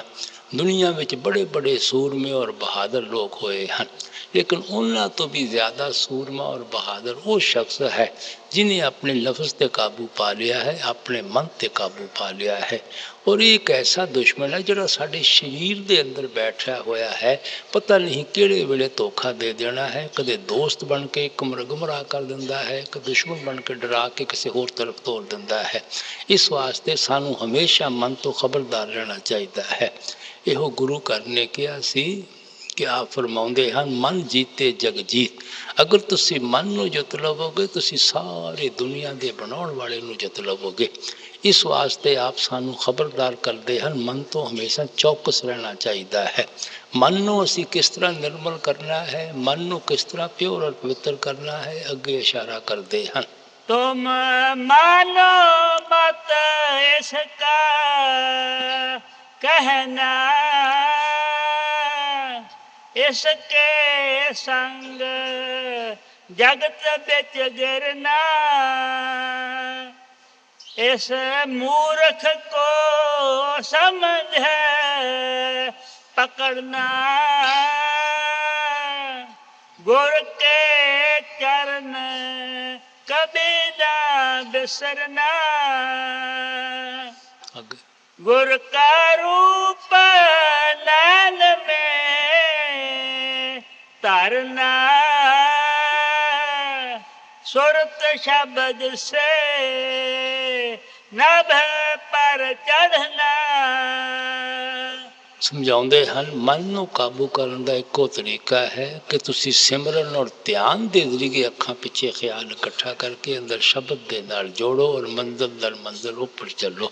ਕਿਉਂਕਿ ਦੁਨੀਆ ਦੇ ਸ਼ਕਲਾਂ ਔਰ ਪਦਾਰਥਾਂ ਦਾ ਮਨ ਸਿਮਰਨ ਕਰਕੇ ਸਾਰੀ ਦੁਨੀਆ ਦੇ ਅੰਦਰ ਫੈਲਿਆ ਹੋਇਆ ਹੈ। ਉਸ ਮਾਲਕ ਦੇ ਨਾਮ ਦਾ ਸਿਮਰਨ ਕਰਕੇ ਅਸੀਂ ਫੈਲੇ ਹੋਏ ਖਿਆਲ ਨੂੰ ਫਿਰ ਵਾਪਸ ਰਿਟਰੇਸ ਕਰਕੇ ਅੱਖਾਂ ਪਿੱਛੇ ਇਕੱਠਾ ਕਰਨਾ ਹੈ और गुरमुखां दे ਸਰੂਪ ਦਾ ਧਿਆਨ ਕਰਕੇ ਖਿਆਲ ਨੂੰ ਅੱਖਾਂ ਪਿੱਛੇ ਠਹਿਰਾਉਣਾ ਹੈ। स्वामी जी ने इसे वास्ते किया सी गुरु का दान कर प्यारे बिना इसके नहीं छुटना। जितना चिर गुरमुखां दे ਸਰੂਪ ਦਾ ਧਿਆਨ नहीं करते साढ़े ख्याल ਨੂੰ ਅੱਖਾਂ ਪਿੱਛੇ ਟਿਕਣ ਦੀ ਆਦਤ पैदा नहीं होती। गुरमुखां ਦਾ क्यों ध्यान करना है कि मालिक ਦਾ ਸਰੂਪ ਦਾ पता नहीं है, ਉਹਦੀ ਸ਼ਕਲ ਰੰਗ ਰੂਪ ਦਾ ਸਾਨੂੰ ਪਤਾ नहीं है। ਜਿਹਨੂੰ ਕਦੇ ਦੇਖਿਆ ही नहीं ਉਹਦਾ ਧਿਆਨ कैसा। ਜਿਨ੍ਹਾਂ ਮਹਾਤਮਾ ਨੂੰ ਅਸੀਂ ਕਦੇ ਦੇਖਿਆ ਨਹੀਂ, ਉਹਨਾਂ ਦਾ ਧਿਆਨ ਕੈਸਾ? ਉਹਨਾਂ ਦਾ ਧਿਆਨ ਇਸੇ ਤਰ੍ਹਾਂ ਹੈ ਜਿਸ ਤਰ੍ਹਾਂ ਮਾਲਕ ਦਾ ਧਿਆਨ ਧਰਨ ਵਾਲੀ ਗੱਲ ਹੈ। ਅਸੀਂ ਗੁਰਮੁਖਾਂ ਦਾ ਧਿਆਨ ਧਰਦੇ ਹਾਂ ਕਿਉਂਕਿ ਉਹਨਾਂ ਨੂੰ ਦੇਖਿਆ ਹੈ ਉਹ ਸਤਨਾਮ ਦੇ ਸਮੁੰਦਰ ਦੀਆਂ ਲਹਿਰਾਂ ਹੁੰਦੇ ਹਨ। ਉਹ ਦੁਨੀਆ ਵਿੱਚ ਆ ਕੇ ਸ਼ਬਦ ਔਰ ਨਾਮ ਦਾ ਹੋਕਾ ਦਿੰਦੇ ਹਨ, ਸ਼ਬਦ ਔਰ ਨਾਮ ਦੇ ਨਾਲ ਜੋੜ ਕੇ ਸ਼ਬਦ ਔਰ ਨਾਮ ਦੇ ਵਿੱਚ ਹੀ ਸਮਾ ਜਾਂਦੇ ਹਨ। ਔਰ ਮਾਲਕ ਦਾ ਅਸਲੀ ਸਰੂਪ ਵੀ ਸ਼ਬਦ ਹੈ, ਗੁਰਮੁਖਾਂ ਦਾ ਅਸਲੀ ਸਰੂਪ ਵੀ ਸ਼ਬਦ ਹੈ। ਉਹ ਸ਼ਬਦ ਹੀ ਸਾਡਾ ਗੁਰੂ ਹੈ, ਇਸ ਵਾਸਤੇ ਕਿਉਂਕਿ ਗੁਰਮੁਖਾਂ ਦੇ ਜ਼ਰੀਏ ਖਿਆਲ ਸ਼ਬਦ ਦੇ ਨਾਲ ਜੁੜਦਾ ਹੈ, ਇਸ ਵਾਸਤੇ ਅਸੀਂ ਉਹਨਾਂ ਦੇ ਸਰੂਪ ਦਾ ਧਿਆਨ ਧਰਦੇ ਹਾਂ। ਇਹੋ ਗੁਰੂ ਨਾਨਕ ਸਾਹਿਬ ਨੇ ਕਿਹਾ ਸੀ, ਗੁਰ ਕੀ ਮੂਰਤ ਮਨ ਮੇਂ ਧਿਆਨ। ਗੁਰਮੁਖਾਂ ਦੇ ਤਸੱਵਰ ਨੂੰ ਅੱਖਾਂ ਅੱਗੇ ਰੱਖਣਾ ਹੈ ਔਰ ਫਿਰ ਇੱਥੇ ਖਿਆਲ ਰੱਖ ਕੇ ਸਿਮਰਨ ਕਰਨਾ ਹੈ। ਸੋ ਸਿਮਰਨ ਔਰ ਧਿਆਨ ਦੇ ਜ਼ਰੀਏ ਅੱਖਾਂ ਪਿੱਛੇ ਖਿਆਲ ਨੂੰ ਠਹਿਰਾਉਣਾ ਹੈ, ਫਿਰ ਅਸੀਂ ਸ਼ਬਦ ਨੂੰ ਪਕੜ ਸਕਦੇ ਹਾਂ, ਫਿਰ ਸਾਡਾ ਖਿਆਲ ਅੰਦਰ ਨਾਮ ਦੇ ਨਾਲ ਜੁੜ ਸਕਦਾ ਹੈ। ਜੈਸੇ ਜੈਸੇ ਸ਼ਬਦ ਔਰ ਨਾਮ ਦੀ ਲੱਜ਼ਤ ਆਉਂਦੀ ਜਾਵੇਗੀ, ਇਹ ਇੰਦਰੀਆਂ ਦੇ ਭੋਗਾਂ, ਵਿਸ਼ਿਆਂ, ਵਕਾਰਾਂ, ਸ਼ਰਾਬਾਂ, ਚ ਕਬਾਬਾਂ ਤੋਂ ਨਿਕਲਣਾ ਸ਼ੁਰੂ ਹੋ ਜਾਵੇਗਾ ਔਰ ਅੰਦਰੋਂ ਰੂਹਾਨੀ ਸਫ਼ਰ ਤੈਅ ਕਰਨਾ ਸ਼ੁਰੂ ਕਰ ਦੇਵੇਗਾ। गुर का रूप नैन में तारना, सुरत शब्द से नभ पर चढ़ना। राधा स्वामी नाम सिमरना, जो वे कहें चित्त में धरना। स्वामी जी महाराज ने बड़ी अच्छी तरह अपने उपदेश के मतलब खोल के समझा दिता है। सानू भी चाहिए है आप दे उपदेश तो फायदा उठा के अपने ख्याल नू अंदरों सच्चे शब्द, सच्चे नाम दे नाल जोड़िए। राधा स्वामी नाम सिमरना, जो वे कहें चित्त में धरना।